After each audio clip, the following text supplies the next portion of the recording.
ഒരു രക്ഷകൻ എന്ന് മാത്രം ഉലകത്തോട് എന്നുമെന്നും പറയാൻ വിളിക്കപ്പെട്ട ആ സമൂഹത്തിന്റെ ധാർമ്മികത, ആ ഉത്തരവാദിത്വം ഉയർത്തിപ്പിടിച്ചുകൊണ്ട് ഞാനും നിങ്ങളും വിശ്വസിക്കുന്ന സുവിശേഷത്തിന്റെ തനിമയാർന്ന കലർപ്പില്ലാത്ത ആ സ്വഭാവത്തിന്റെ സവിശേഷത ഉലകത്തോട് വിളിച്ചു പറയാം. മറ്റൊരുവരിലും രക്ഷയില്ല. നാം രക്ഷിക്കപ്പെടുവാൻ ആകാശത്തിന് കീഴിൽ മനുഷ്യരുടെ ഇടയിൽ നൽകപ്പെട്ട ഒരേ ഒരു നാമം നമ്മുടെ കർത്താവായ യേശുക്രിസ്തുവിന്റെ നാമം. ഞാൻ ഉയർത്തപ്പെട്ടാൽ സകലരും എങ്കിലേക്ക് ആകർഷിക്കപ്പെടുമെന്നരുളിയ ധന്യനായ യേശുക്രിസ്തുവിനെ ഉയർത്തുന്നതാണ് സുവിശേഷം. ആ യേശുക്രിസ്തുവിനെ ഉയർത്തുവാൻ കിട്ടുന്ന ഏതൊരു അവസരം, അത് പാട്ടാകട്ടെ, പ്രസംഗമാകട്ടെ, ലഘുലേഖ വിതരണമാകട്ടെ, ജീവിതത്തിന്റെ ഏത് ഘട്ടത്തിലും എനിക്ക് യേശുവിനെ ഉയർത്തണം, എനിക്ക് യേശുവിനെ പ്രകീർത്തിക്കണം. ആ യേശുവിനെ പ്രകീർത്തിക്കുവാൻ നിയോഗിതരായിരിക്കുന്ന നമ്മളെ സംബന്ധിച്ചിടത്തോളം കൈസറെ ബഹുമാനിക്കും, ഭരണകൂടത്തെ ബഹുമാനിക്കും, വേണ്ടി വന്നാൽ കൈസർക്ക് വേണ്ടിയും മരിക്കാൻ തയ്യാറുള്ള ഒരു ജനതയാണ് നമ്മൾ രാജ്യസ്നേഹികളാണ്. ഈ രാജ്യത്തിന് വേണ്ടി മരിക്കാനും തയ്യാറുള്ളവരാ. ബാക്കി ഇതെല്ലാം ബഹുമാനിക്കുമ്പോഴും ഒരു കാര്യം പറയാം, ആരാധനക്ക് യോഗ്യൻ ഒരുവൻ മാത്രം. ഈ കരങ്ങൾ, ഈ ഹൃദയം, ഈ മനസ്സ് ആരാധന രൂപേണ മുഴങ്കാലുകൾ മടങ്ങുമെങ്കിൽ അത് ഒരുവന്റെ മുമ്പിൽ മാത്രം. പ്രപഞ്ച സിട്ടാവിന്റെ, ഉലകനാഥന്റെ, സകലത്തിനും കാരണഭൂതനായ ആ ദൈവം മുമ്പാകെ മാത്രം മുഴങ്ങുന്ന മടങ്കാലുകളാണ് ഇത് എന്ന ചിന്തയോടുകൂടി നമുക്കിന്നും ആ ദൈവസന്നിധിയിൽ ആരാധന പുരസരം കടന്നു വരാം. അതുകൊണ്ടേ അത് ചില നഷ്ടങ്ങളുണ്ടെങ്കിലും അതൊന്നും വലിയ നഷ്ടമൊന്നുമല്ല എന്ന് ജീവിതം കൊണ്ട് മനസ്സിലാകും. Hallelujah, hallelujah. കർത്താവിനെ അറിഞ്ഞതിൻ്റെ പേരിൽ ചില നഷ്ടങ്ങളൊക്കെ ജീവിതത്തിൽ വരാം. ആ നഷ്ടങ്ങളൊന്നും ഗൗരവമായിട്ട് എടുക്കേണ്ട. ആ വിഷയത്തിലൊക്കെ വരുന്നത് റോമിൽ അങ്ങനെ നിയമം നിലനിൽക്കുന്ന കാലത്ത് റോമാലേഖനമല്ല സകല ലേഖനം എഴുതുമ്പോൾ ഇങ്ങനെ ചെയ്യണം. പൗലോസ് ഇങ്ങനെ ചെയ്തോ? അപ്പോസ്തലന്മാരാരെങ്കിലും ചെയ്തോ?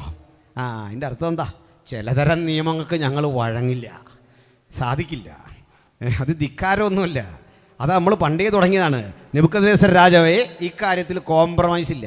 അപ്പോഴും ഞങ്ങൾ വിളിക്കുന്ന തിരുമനസ്സേ എന്നാണ് അല്ലേ? തിരുമനസ്സേ, അങ്ങനെ വിളിക്കൂ, ആദരിക്കും, ബഹുമാനിക്കും, ഒരു തടസ്സവും ഇല്ല. പക്ഷേ ഞങ്ങൾ വഴങ്ങാത്ത ചില കാര്യമുണ്ട്. ഈ കാര്യത്തിൽ പ്രതിവാദത്തിനൊന്നും ഞങ്ങൾ നിൽക്കുന്നില്ല.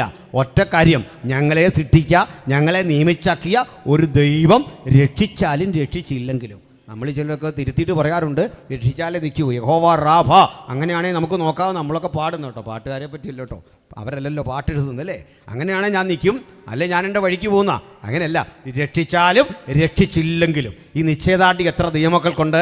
രോഗശാന്തി കിട്ടിയാലും ഇല്ലെങ്കിലും, കടഭാരം മാറിയാലും ഇല്ലെങ്കിലും, കഷ്ടപ്പാട് മാറിയാലും ഇല്ലെങ്കിലും, ജീവിതത്തിൽ എന്തെല്ലാം പ്രശ്നങ്ങൾ ഉണ്ടായാലും ഇല്ലെങ്കിലും, ഞങ്ങളെ രക്ഷിച്ച ഒരു ദൈവമുണ്ടെന്ന ചിന്തയിൽ അവനെ മാത്രമേ ഞങ്ങൾ ആരാധിക്കൂ. അവിടുത്തെ മുമ്പാകെ മാത്രമേ മുഴങ്കാലുകൾ മടങ്ങൂ. ഈ വലിയ ബോധം, ഈ വലിയ ഉത്തരവാദിത്വം നമ്മുടെ എല്ലാം ഉള്ളിൽ ജനിക്കണം. ആളുകൾക്കപ്പുറത്ത് നമ്മൾ കണ്ടു ഒരു സൈനികൻ, വിശ്വാസിയായ ഒരു സൈനികൻ ഗുരുദ്വാരയിൽ, സിഖുകാരുടെ ഗുരുദ്വാരയിൽ ചെല്ലണം. അവിടെ ചില പൂജാതി കർമ്മങ്ങളിൽ സഹകരിക്കണം. അദ്ദേഹം അതിന് വശംവദനാകാതെ വന്നപ്പോൾ അദ്ദേഹത്തെ ജോലിയിൽ നിന്ന് പുറത്താക്കി. ഇതാ അവസാനം പരമോന്നത കോടതി ഉത്തരവിട്ടിരിക്കുന്നു, ആ മനുഷ്യനെ നീക്കണം. കാരണം അദ്ദേഹം അത് ചെയ്തേ പറ്റൂ. അവിടെ ഞാൻ ഒരു പോസ്റ്റ് ഇട്ടു, രാഷ്ട്രം പറഞ്ഞതിനെ ബഹുമാനിക്കുന്നു, ആദരിക്കുന്നു. കാരണം സുപ്രീം കോടതി വിധിച്ചാൽ അത് രാജ്യ നിയമമാണ്. ഹൈക്കോടതികളുടെയും സുപ്രീം കോടതികളുടെയും വിധിക്കൊരു പ്രത്യേകതയുണ്ട്. കേരള ഹൈക്കോടതി വിധിച്ചാൽ മതി, ഇന്ത്യ മുഴുവൻ അത് ബാധകമാണ്. മിസോറമിലൊരു ഹൈക്കോടതി ഉണ്ടെങ്കിൽ ആ ഹൈക്കോടതി ഉത്തരവിട്ടാൽ ഈ നമ്മളിരിക്കുന്ന പുല്ലുകുത്തി വരെ അതിന് ബാധകമാണ്, അതിന് അധികാരമുണ്ട്. അത് നമ്മുടെ രാജ്യത്ത് നിൽക്കുന്ന ഭരണഘടന 370 മുതലുള്ള വകുപ്പുകൾ അനുസരിച്ചുകൊണ്ട് ഹൈക്കോടതിക്കും സുപ്രീം കോടതിക്കും ഇത്തരത്തിലുള്ള അധികാരങ്ങളുണ്ട്. അതുകൊണ്ട് ചിലർ ചോദിക്കാറുണ്ട്, ഈ മതപരിവർത്തന നിയമവുമായി ബന്ധപ്പെട്ട് ഒരു കോടതി കിട്ട നിയമം ഒരു കേസിൻ്റെ പേരിലല്ലേ? ഒരു കേസിൻ്റെ അല്ല, ഏത് കേസിൻ്റെ പേരിലാണെങ്കിലും ഹൈക്കോടതിയുടെയും സുപ്രീം കോടതിയുടെ നിയമം ഓട്ടോമാറ്റിക്കായിട്ട് ആ ലാൻഡിൻ്റെ റൂളായി മാറും. അങ്ങനെയെങ്കിൽ ഈ ഗുരുദ്വാരയിൽ പോകണം, അവിടെ ചെന്ന് പൂജാതി കർമ്മങ്ങൾ ചെയ്യണം എന്ന നിബന്ധന ഉണ്ടെങ്കിൽ ആ നിയമത്തെ ഞങ്ങൾ ബഹുമാനിക്കുന്നു. ആ നിയമത്തെയും അതിൻ്റെ സംഹിതകളെയും ഒക്കെ ബഹുമാനിക്കുന്നു. ആ ഉത്തരവിട്ട കോടതിയെ ബഹുമാനിക്കുന്നു. പക്ഷേ ഞങ്ങൾക്ക് ലംഘിക്കാതിരിക്കാൻ നിർവാഹമില്ല. അതിൻ്റെ പേരിൽ ജോലി പോകേണ്ടി വരുമ്പോൾ ഒരു വചനം നമ്മളെ ആശ്വസിപ്പിക്കും. സത്യം ചെയ്തിട്ട് ഛേദം വന്നാലും മാറാത്തവൻ. ചിലതരം നഷ്ടങ്ങൾ വരുന്ന ഒരു മാർഗമാണിത്. എന്തൊക്കെയോ ലാഭം നേടാൻ കഴിയുമെന്ന ചിന്തയോടെയും ലാഭം വാഗ്ദാനം ചെയ്തുകൊണ്ടും സുവിശേഷം പ്രസംഗിക്കുന്ന ആളുകളുണ്ട്. ഞങ്ങൾ അരക്കിട്ടുറപ്പിച്ച് പറയുന്നു, അങ്ങനെയല്ല. അനുദിന ജീവിതത്തിന് വേണ്ടതെല്ലാം ദൈവം തരുമെന്നുള്ളൊരു സത്യമാണെങ്കിലും ഭൗതികമായ ചില വാഗ്ദത്തങ്ങളെക്കാൾ അപ്പുറത്ത് സുവിശേഷത്തിന് വേണ്ടി നിവരെ നിൽക്കുന്നവർക്ക് സന്തോഷപൂർവ്വമായി ചില അപമാനങ്ങളെ സഹിക്കാൻ, ചില അപഹാരങ്ങളെ സഹിക്കാനുള്ള വരം കൂടി തരുന്ന ഒരു സംഹിതയാണ് ഈ സുവിശേഷം. ആ ഉറപ്പുള്ളവർക്ക് മാത്രമേ യേശുവിനെ ആത്മാഭിമാനത്തോടെ അനുധാവനം ചെയ്യാൻ സാധിക്കൂ, അനുഗമിക്കാൻ സാധിക്കൂ. അങ്ങനെ നഷ്ടം സഹിക്കേണ്ടി വന്ന ആ മുൻ സൈനികന്, ആ പേര് തന്നെ പറയട്ടെ, നമ്മുടെ രാജ്യം ഇനി എങ്ങോട്ട് പോകുന്നു എന്നുള്ളതിൻ്റെ ചില ദിശാസൂചികയാണ് ഇപ്പോൾ കേൾക്കുന്ന ഇത്തരം ഉത്തരവുകൾ. പരിചിതമായ ഒരു വേദഭാഗം വായിച്ചുകൊണ്ട് നമുക്ക് ഈ വചനത്തെ വിശദീകരിക്കാം എന്ന് കരുതുന്നു. റോമാലേഖനം 12-ാം അധ്യായം 1-ാമത് വചനം നമുക്ക് ഉച്ചഭാഷണിലൂടെ വായിച്ചു കേൾക്കാം. സഹോദരന്മാരെ, ഞാൻ ദൈവത്തിന്റെ മനസ്സലിവ് ഓർപ്പിച്ച് നിങ്ങളെ പ്രബോധിപ്പിക്കുന്നത്, നിങ്ങൾ ബുദ്ധിയുള്ള ആരാധനയായി നിങ്ങളുടെ ശരീരങ്ങളെ ജീവനും വിശുദ്ധിയും ദൈവത്തിന് പ്രസാദവുമുള്ള യാഗമായി സമർപ്പിക്കുവിൻ. മതി. അനുഗ്രഹീതമായ ഈ വചനത്തിനായി ഞാൻ ദൈവത്തിന് നന്ദി പറയുന്നു. ഇതൊരു സുവിശേഷ യോഗമാണ്. അതിൻ്റെ ആമുഖ രാത്രിയാണ്. നാളെ വരുന്ന ദൈവദാസന്മാരും കുറെ കൂടി വിശദാംശങ്ങളിലേക്ക് കടന്ന് സംസാരിക്കാൻ പ്രാപ്തരായ സഹോദരന്മാരാണ്.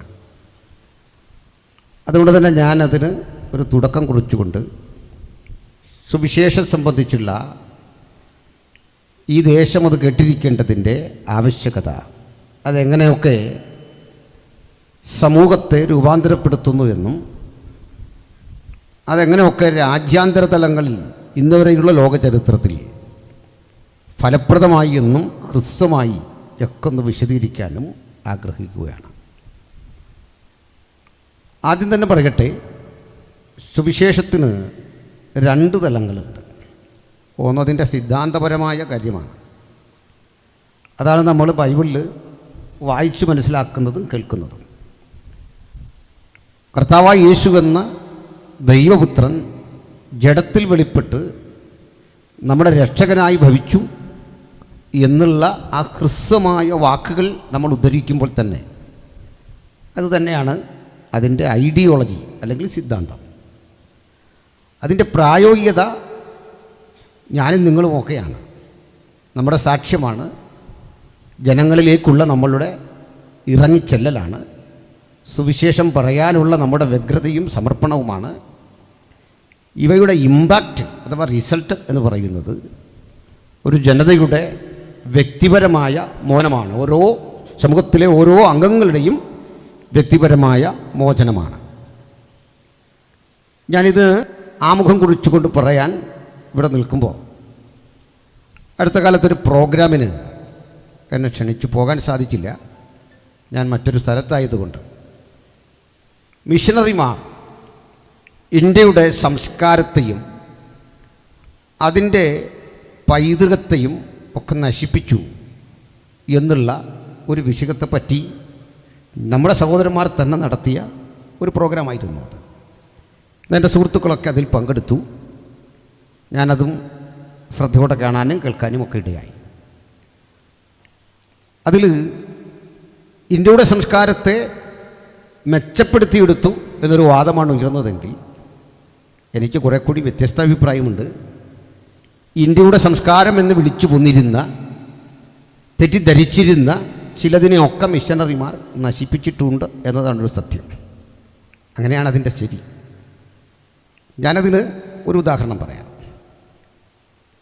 വിദേശ രാജ്യങ്ങളിൽ, ക്രിസ്തീയ സാന്നിധ്യമുള്ള രാജ്യങ്ങളിൽ, ക്രിസ്തീയ രാജ്യം എന്നൊന്നില്ല, എന്നാൽ ക്രൈസ്തവർ കൂടുതലുള്ളതും ഭരണാധികാരികളൊക്കെ ക്രൈസ്തവ പേരുള്ളവരോ ഏതെങ്കിലും സഭകളിൽ പോകുന്നവരോ ആയിട്ടുള്ള ആളുകൾ ഭൂരിപക്ഷമുള്ള ഇടങ്ങൾ ഒരു ഉദാഹരണമായി പറയാം. ആ സ്ഥലങ്ങളുടെ പ്ലാനിങ് വളരെ ആകർഷണീയമാണ്. അതിലേറ്റവും വലുത് എങ്ങനെയാണ് അവർ അവരുടെ ജലാശയത്തെ സംരക്ഷിക്കുന്നത് എന്നതാണ്. ഒരു മനുഷ്യൻ ഒരു പാശ്ചാത്യ രാജ്യത്ത് ഒരു തോട് മലിനമാക്കി, അധികം ഒഴുക്കില്ലാത്ത വെള്ളമാണ്, കെട്ടിക്കിടക്കുന്ന ആ വെള്ളം നമ്മളാണെങ്കിൽ പിന്നെ ഒന്നും ചെയ്യില്ല. അതിലേക്ക് അയാൾ യൂറിൻ പാസ് ചെയ്യുകയാണ് ചെയ്തത്. തുറന്നു പറഞ്ഞാൽ അയാളെന്തോ സമനില തെറ്റിയാളോ ഒക്കെ ആയിട്ടാണ് ആ നാട്ടുകാർ കാണുന്നത്. ആ വെള്ളം മുഴുവൻ പമ്പിനടിച്ച് ശുദ്ധിയാക്കി ദിവസങ്ങൾ കൊണ്ട് അത് ഉപയോഗപ്രദമാക്കുന്ന ഒരു രീതി അവിടെ വന്നു. ആ നാട്ടിലെ ജനങ്ങൾക്കൊരു പ്രത്യേകതയുണ്ട്. അവർക്ക് ഈ നദി എന്ന് പറഞ്ഞാൽ നദി മാത്രമാണ്, അതിലെ വെള്ളമെന്ന് പറഞ്ഞാൽ വെള്ളം മാത്രമാണ്, മനുഷ്യൻ്റെ ദൈനംദിന ഉപയോഗത്തിലുള്ള വെള്ളം. അതിനപ്പുറത്ത് വലിയ അർത്ഥമൊന്നും അവർ കാണുന്നില്ല. പിന്നെ ശാസ്ത്രീയ അർത്ഥമുണ്ട്, ഹൈഡ്രജൻ്റെ 2 ആറ്റം, ഓക്സിജൻ്റെ 1 ആറ്റം, ഇങ്ങനെയൊക്കെയല്ലേ, അങ്ങനെയൊക്കെ പറയുമായിരിക്കാം. ഇങ്ങനെ പറയുന്നത് ഓടുന്നൊക്കെ തന്നെയാണല്ലോ. പക്ഷെ നമ്മുടെ നാട്ടിൽ ഇത് നദികൾക്ക് ഒരു ദേവതാഭാവമുണ്ട്, സ്ത്രൈണഭാവമാണ്. ബ്രഹ്മപുത്ര ഒഴിച്ചുള്ള നദികൾക്കൊക്കെ സ്ത്രൈണഭാവമാണ്. ബ്രഹ്മപുത്രയ്ക്ക് പുരുഷഭാവമാണ്, സൺ ഓഫ് ബ്രഹ്മ എന്നതിൻ്റെ അർത്ഥം. ബാക്കി നദികളൊക്കെ തന്നെ സ്ത്രീ അല്ലെങ്കിൽ സ്ത്രീസഹജമായ ഒരു പേരിനാൽ അറിയപ്പെടുന്നതാണ്. ഞാനതുകൊണ്ട് ഈ വിഷയം നിങ്ങൾ മറന്നു പോകാതിരിക്കാൻ വേണ്ടിയിട്ടും ഒരു കാര്യം പറയാം. മൻമോഹൻ സിംഗ് ഇന്ത്യ ഭരിക്കുന്ന കാലത്ത് ഈ നദികളെ തമ്മിൽ കൂട്ടിയോജിപ്പിക്കുന്ന ഒരു പദ്ധതി അദ്ദേഹം മുമ്പോട്ട് വച്ചു. നല്ലൊരു ഐഡിയ ആയിരുന്നു. കാരണം ചില സ്ഥലങ്ങളിൽ വെള്ളപ്പൊക്കം കൊണ്ട് ആൾ മരിക്കുന്നു, നാശനഷ്ടം ഉണ്ടാകുന്നു. മറുവശത്ത് വെള്ളമില്ലാതെ ആളുകൾ മരിക്കുന്നു. അപ്പോൾ ഈ നദികൾ തമ്മിൽ യോജിപ്പിച്ച് അത് വെള്ളം തിരിച്ചുവിടാനൊക്കെയുള്ള സംവിധാനം ആവശ്യാനുസൃതം ചെയ്താൽ നന്നാകുമെന്ന് കരുതി ചെയ്തതാണ്. അപ്പോൾ അതിനകത്ത് 10,000 കോടി ഇന്ത്യൻ റുപ്പിയാണ് വേണ്ടി വരും എന്ന് ചിന്തിച്ചത്. ഞാൻ നമ്മുടെ ഒരു ക്രൈസ്തവ പത്രത്തിൽ ഒരല്പം നർമ്മം കൊട്ടി ഒരു ലേഖനം എഴുതി. ഇത് വിജയിക്കില്ല, പ്രവചനം പോലെ പറഞ്ഞൊന്നുമല്ല, ജയിക്കില്ല എന്ന് പറയാൻ കാരണം എന്നെ സ്വാധീനിച്ചൊരു സിമ്പിൾ ലോജിക്കാണ്. അതെന്താണെന്ന് വെച്ചാൽ ഈ നദികളുടെ എല്ലാം പേര് സഹോദരിമാരുടെ പേരാണ്. നിങ്ങൾ യോജിക്കാൻ വലിയ പാടാണെന്നുള്ള അർത്ഥത്തിലാണ് പറഞ്ഞത്. യോജിച്ചൊഴുകിപ്പോകാൻ വലിയ പ്രയാസമാണ്. ആ ഒരു സിമ്പിൾ ലോജിക് കൊണ്ട് പറഞ്ഞാണ്. ഇനി പറഞ്ഞത് മറ്റൊരു കാര്യമാണ്. ഈ നദികളെ വാഴ്ത്തിപ്പുകഴ്ത്തി ദേവഭാവത്തിൽ കാണുന്ന നാട്ടിലെ വെള്ളം വിസർജ്യം നിറഞ്ഞതും മൃതദേഹങ്ങൾ ഒഴുകുന്നതും മനുഷ്യന് ഉപയോഗയുക്തമല്ലാത്തതും കോളിഫോം ബാക്ടീരിയയുടെ എണ്ണം നിമിത്തം രോഗം പകരുന്നതുമാണ്. നദി വെറും നദിയാണെന്ന് കാണുന്നവരുടെ നാട്ടിലെ വെള്ളം വളരെ നല്ലതാണ്. നദിക്ക് ദേവസങ്കല്പമുള്ളവരുടെ നാട്ടിലെ നദി ഉപയോഗരഹിതമാണ്. ഞാൻ എന്താണ് പറഞ്ഞതെന്ന് നിങ്ങൾക്ക് മനസ്സിലായോ? വൃക്ഷങ്ങളുടെ മാത്രം സ്ഥാനം കൊടുക്കുന്നവരുടെ നാട്ടിൽ വനനശീകരണമില്ല. അഥവാ മരം മുറിക്കേണ്ടി വന്നാൽ കനത്ത ശിക്ഷ അവിടെ ഉണ്ടാകും. പക്ഷെ വൃക്ഷങ്ങൾക്ക് ദൈവസങ്കല്പം കൊടുക്കുന്ന നാട്ടിലെ സ്ഥിതി എന്താ? ഇനി പ്രകൃതിയോടും അങ്ങനെ തന്നെയാണ്. പ്രകൃതി ബൈബിൾ അധിഷ്ഠിതമായ സംസ്കാരങ്ങൾ നിലനിൽക്കുന്ന സ്ഥലത്ത് ഈ മലകളൊന്നും തുറന്ന് കളയാൻ പാടില്ല, അതവിടെ നിൽക്കണം. പക്ഷേ നമ്മുടെ നാട്ടിലൊരു പഠനം എന്താ? നദി വറ്റാൻ കാരണം മണൽ വാരുന്നു, ഇങ്ങനെയാണ്. അപ്പം നദി വറ്റുന്നതും മണൽ നിമിത്തമാണ്, മണൽ വാരുന്നത് നിമിത്തമാണ് എന്ന് പറഞ്ഞിട്ട് ഡൈനാമിറ്റ് വെച്ച് മല തകർത്തിട്ട് പ്രകൃതിയെ സംരക്ഷിക്കുന്ന ആൾക്കാരാണ് നമ്മൾ. അത് പൊടിച്ച് മണലുണ്ടാക്കുക. ആലോചിച്ച് നോക്കിയാട്ടെ, നദിയിലെ മണൽ വാരുമ്പോൾ നദി പറ്റും, വലിയ പ്രശ്നമാണ്. പക്ഷെ വലിയ മല ഇടിച്ച് പൊടിച്ച് മണലാക്കി വീട് പണിയുന്ന ആൾക്കാരാണ് നമ്മളല്ലേ. എന്തിനാ ഇത്രയൊക്കെ പറഞ്ഞെന്നറിയണ്ടേ? സുവിശേഷം ഒരു സംസ്കാരം കൂടിയാണ്, അത് പറയാനാണ്. അത് ചെന്നെത്തിയ നാട്ടിലെ മാനവീയത, അത് ചെന്നെത്തിയ നാട്ടിലെ ശാസ്ത്രബോധം, അതൊന്ന് ചെന്നെത്തിയ നാട്ടിലെ സംസ്കാരങ്ങൾ, അതുമായി തുലനം ചെയ്ത് ഞാനൊരു 1-2 കാര്യങ്ങളൊന്ന് പറഞ്ഞിട്ട് നേരെ വിഷയത്തിലേക്ക് കിടക്കാം. വിഷയവുമായി ബന്ധമുള്ളതാണ്. ഇന്ത്യയിൽ വന്ന മിഷണറിമാർ ഇന്ത്യയെ നശിപ്പിച്ചിട്ടുണ്ടോ? സംസ്കാരത്തെ നശിപ്പിച്ചിട്ടുണ്ടോ? അതാ പറഞ്ഞു വരുന്നേ. അപ്പോൾ എന്താ പേർ ചൊല്ലി വിളിക്കാവുന്ന ഒരു സംസ്കാരം എന്താ ഇന്ത്യയുടെ? അത് നമുക്ക് മനസ്സിലാക്കുന്നത് നമ്മൾ കേൾവി കേട്ട, നമ്മൾ ഇന്ന് പറഞ്ഞു പരത്തുന്ന തരത്തിൽ ഭൂതകാലമെന്തോ നല്ലതായിരുന്നെന്നും ആ കാലത്ത് നിലനിന്നിരുന്ന സുഗമമായ ജീവിതാവസ്ഥകളെ മുഴുവൻ മിഷനറിമാർ വന്ന് ബൈബിളും ബയണറ്റും ബ്രാൻഡിയും ഉപയോഗിച്ച് മാറ്റിയെന്നാണ്. 3B. വാസ്തവത്തിൽ ഇന്ത്യയിൽ വന്ന ബ്രിട്ടീഷുകാർക്കോ ആ ബ്രിട്ടീഷുകാരുടെ തന്നെ ആരംഭത്തിൽ വന്ന ഈസ്റ്റ് ഇന്ത്യ കമ്പനിക്കോ 57 വരെ 1857 വരെ ഈസ്റ്റ് ഇന്ത്യ കമ്പനിയും 57 ശേഷം ബ്രിട്ടീഷുകാർ നേരിട്ടും ഇന്ത്യ ഭരിച്ചിട്ട് ഒരു കാര്യം പറയണ്ടേ, മിഷനറിമാർക്ക് വിസ കൊടുക്കുന്നതിന് എന്നും വിസമ്മതം കാട്ടിയ ഒരു സമൂഹമായിരുന്നു ബ്രിട്ടീഷുകാർ. ബൈബിൾ ഈ രാജ്യത്ത് പ്രചരിപ്പിക്കുന്നതിനും സുവിശേഷം അറിയിക്കുന്നതിനും യാതൊരു പിന്തുണയും അവർ തന്നില്ല എന്ന് മാത്രമല്ല, കൊളോണിയലിസത്തിന് ഒരിക്കലും ബൈബിളിൻ്റെ പ്രചരണത്തെ അംഗീകരിക്കാൻ കഴിയുമായിരുന്നില്ല. ഒറ്റപ്പെട്ട ചില സംഭവങ്ങൾ ആ കൂടെ വീണ്ടും ജനന അനുഭവം പ്രാപിച്ച ആളുകളിൽ നിന്നുണ്ടായിട്ടുണ്ട്, അത് മറക്കുന്നില്ല. പക്ഷേ മിഷനറിമാർ എന്ന് പറയുന്നൊരു സമൂഹത്തെ ഇന്ത്യയിലേക്ക് കൊണ്ടുവരാനോ സുവിശേഷം അറിയിക്കാനോ വേണ്ടി ബ്രിട്ടനോ അതല്ലെങ്കിൽ ഈസ്റ്റ് ഇന്ത്യ കമ്പനിയോ ഒരു ശ്രമം നടത്തിയിട്ടില്ല എന്ന് മാത്രമല്ല, മിഷണറിമാർ ഇന്ത്യയിൽ വരാതിരിക്കത്തക്ക വിധം അവർ പണിയെടുക്കുകയും മഹാനായ വില്യംഗിരിക്ക് യഥോചിതം ഇന്ത്യൻ മണ്ണിൽ കാലുകുത്താനാവാതെ 3 മാസം വിസ കിട്ടാതെ കപ്പലിലൂടെ അലയുകയും ചെയ്യേണ്ട പരിതസ്ഥിതി അവർ സൃഷ്ടിച്ചിരുന്നു. കാരണം ഞങ്ങൾ വന്നത് കച്ചവടത്തിനാണ്, അതാ ലക്ഷ്യം. കച്ചവടത്തിന് വന്നവർക്ക് അതുമല്ലാതെ മറ്റു ലക്ഷ്യമില്ല. അവർ ഇന്ത്യയെ ചൂഷണം ചെയ്തു, ഇന്ത്യൻ മുതലുകൾ കൊള്ളയടിച്ചു.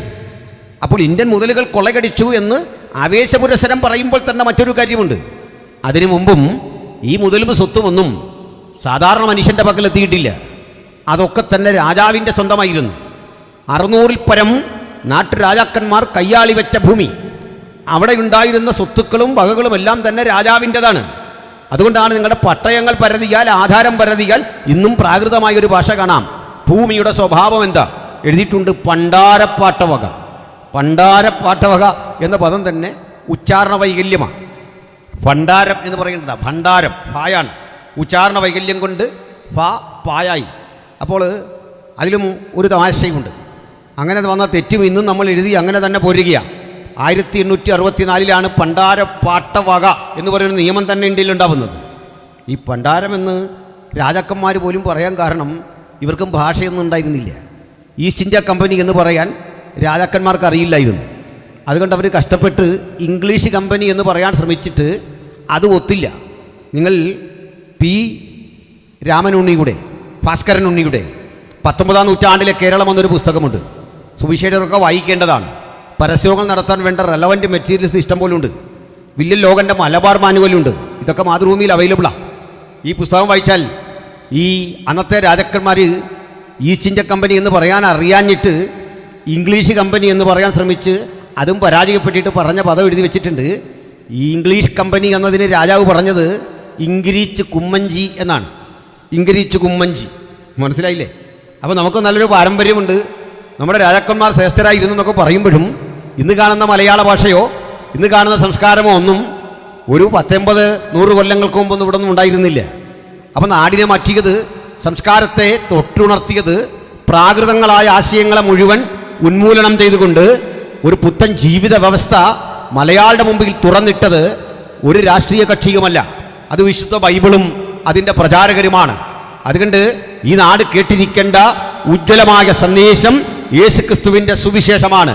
ഞങ്ങളോട് എതിർക്കുന്നവരും നിരാകരിക്കുന്നവരും ഈ പുസ്തകവും ഇത് സമൂഹത്തിൽ ചെലുത്തിയ സ്വാധീനവും നിരാകരിച്ചുകൊണ്ട് മുമ്പോട്ടുള്ളൊരു യാത്ര പ്രായോഗികമല്ല.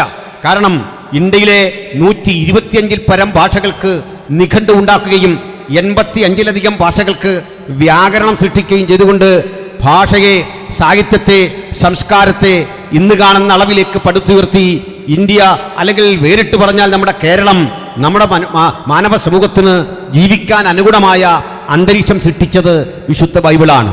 ഇന്ന് പാതകോരത്ത് ഒരു ബൈബിളും കൊണ്ടോ അതല്ലെങ്കിൽ ഒരു ലഘുലേഖ കൊണ്ടോ സാധാരണക്കാരായ ദൈവഭൃത്യന്മാർ, സുവിശേഷകരൊക്കെ പ്രസംഗത്തിനായി നിൽക്കുമ്പോൾ അതിനെ പറഞ്ഞു വിടാൻ ഒരുമ്പെടുന്ന, അതിനെ തടയാൻ ഒരുമ്പെടുന്ന ഞങ്ങളുടെ സഹോദരങ്ങളുണ്ട്. സഹോദരങ്ങളെ പറയട്ടെ, നിങ്ങൾ ചരിത്രം പഠിക്കണം, വസ്തുതകൾ മനസ്സിലാക്കണം. നിങ്ങൾ ധരിച്ചിരിക്കുന്ന വസ്ത്രവും നിങ്ങൾ ഉപയോഗിച്ചുകൊണ്ടിരിക്കുന്ന വസ്തുതകളുമെല്ലാം തന്നെ പരോക്ഷമായോ പ്രത്യക്ഷമായോ ബൈബിളിനോടും അതിൻ്റെ സംസ്കാരത്തോടും കടപ്പെട്ടിരിക്കുന്നു. ആ സംസ്കാരമാണ് ഇന്ന് നിലനിൽക്കുന്നത്.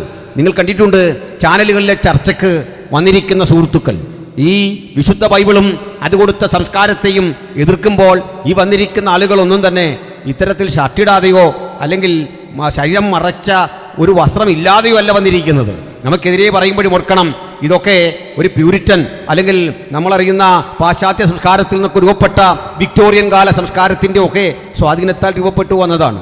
എന്തിനാണ് ഇത്രയും പറഞ്ഞത്? നമ്മൾ വായിച്ച വചനവുമായും ഇതിന് ബന്ധമുണ്ട്. കാരണം റോമ് പണ്ട് എങ്ങനെയായിരുന്നു? അത് റോമാലേഖനമാണ്.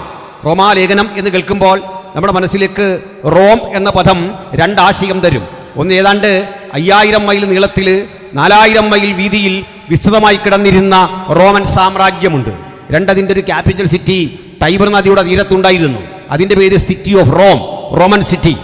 ആ റോമൻ സിറ്റിയിൽ നിലനിന്നിരുന്ന ഒരു സങ്കര സംസ്കാരം, വ്യത്യസ്തങ്ങളായ ഒരു കോസ്മോപൊളിറ്റൻ സംസ്കാരം, അവിടെ രൂപപ്പെട്ടു വന്ന സഭ, അവിടെയുള്ള ആളുകൾ, ഇവരെയെല്ലാം ഉദ്ദേശം വെച്ചുകൊണ്ട് ധനനായ പൗലുസ് ഒരു തടവറയിൽ കിടന്നുകൊണ്ട് തെർത്തോസ് എന്ന് പേരായ തൻ്റെ സുഹൃത്തിനെ കൊണ്ട് പറഞ്ഞ് എഴുതിക്കുന്ന ലേഖനമാണ് റോമാലേഖനം. വാക്കുകളും ആശയങ്ങളും ചിന്തകളും ആത്മപ്രേരിതമായി പൗലോസിൻ്റെതെങ്കിലും അത് പകർത്തി എഴുതാൻ വന്ന, ഡിക്റ്റേഷൻ ചെയ്ത് പൗലോസ് കൊടുക്കുമ്പോൾ കേട്ടെഴുതാൻ വന്ന ആള് തെർത്തോസ് എന്നറിയപ്പെടും എന്ന് 16-ാം അധ്യായത്തിൻ്റെ 22-ാമത് വചനത്തിൽ കാണുന്നു.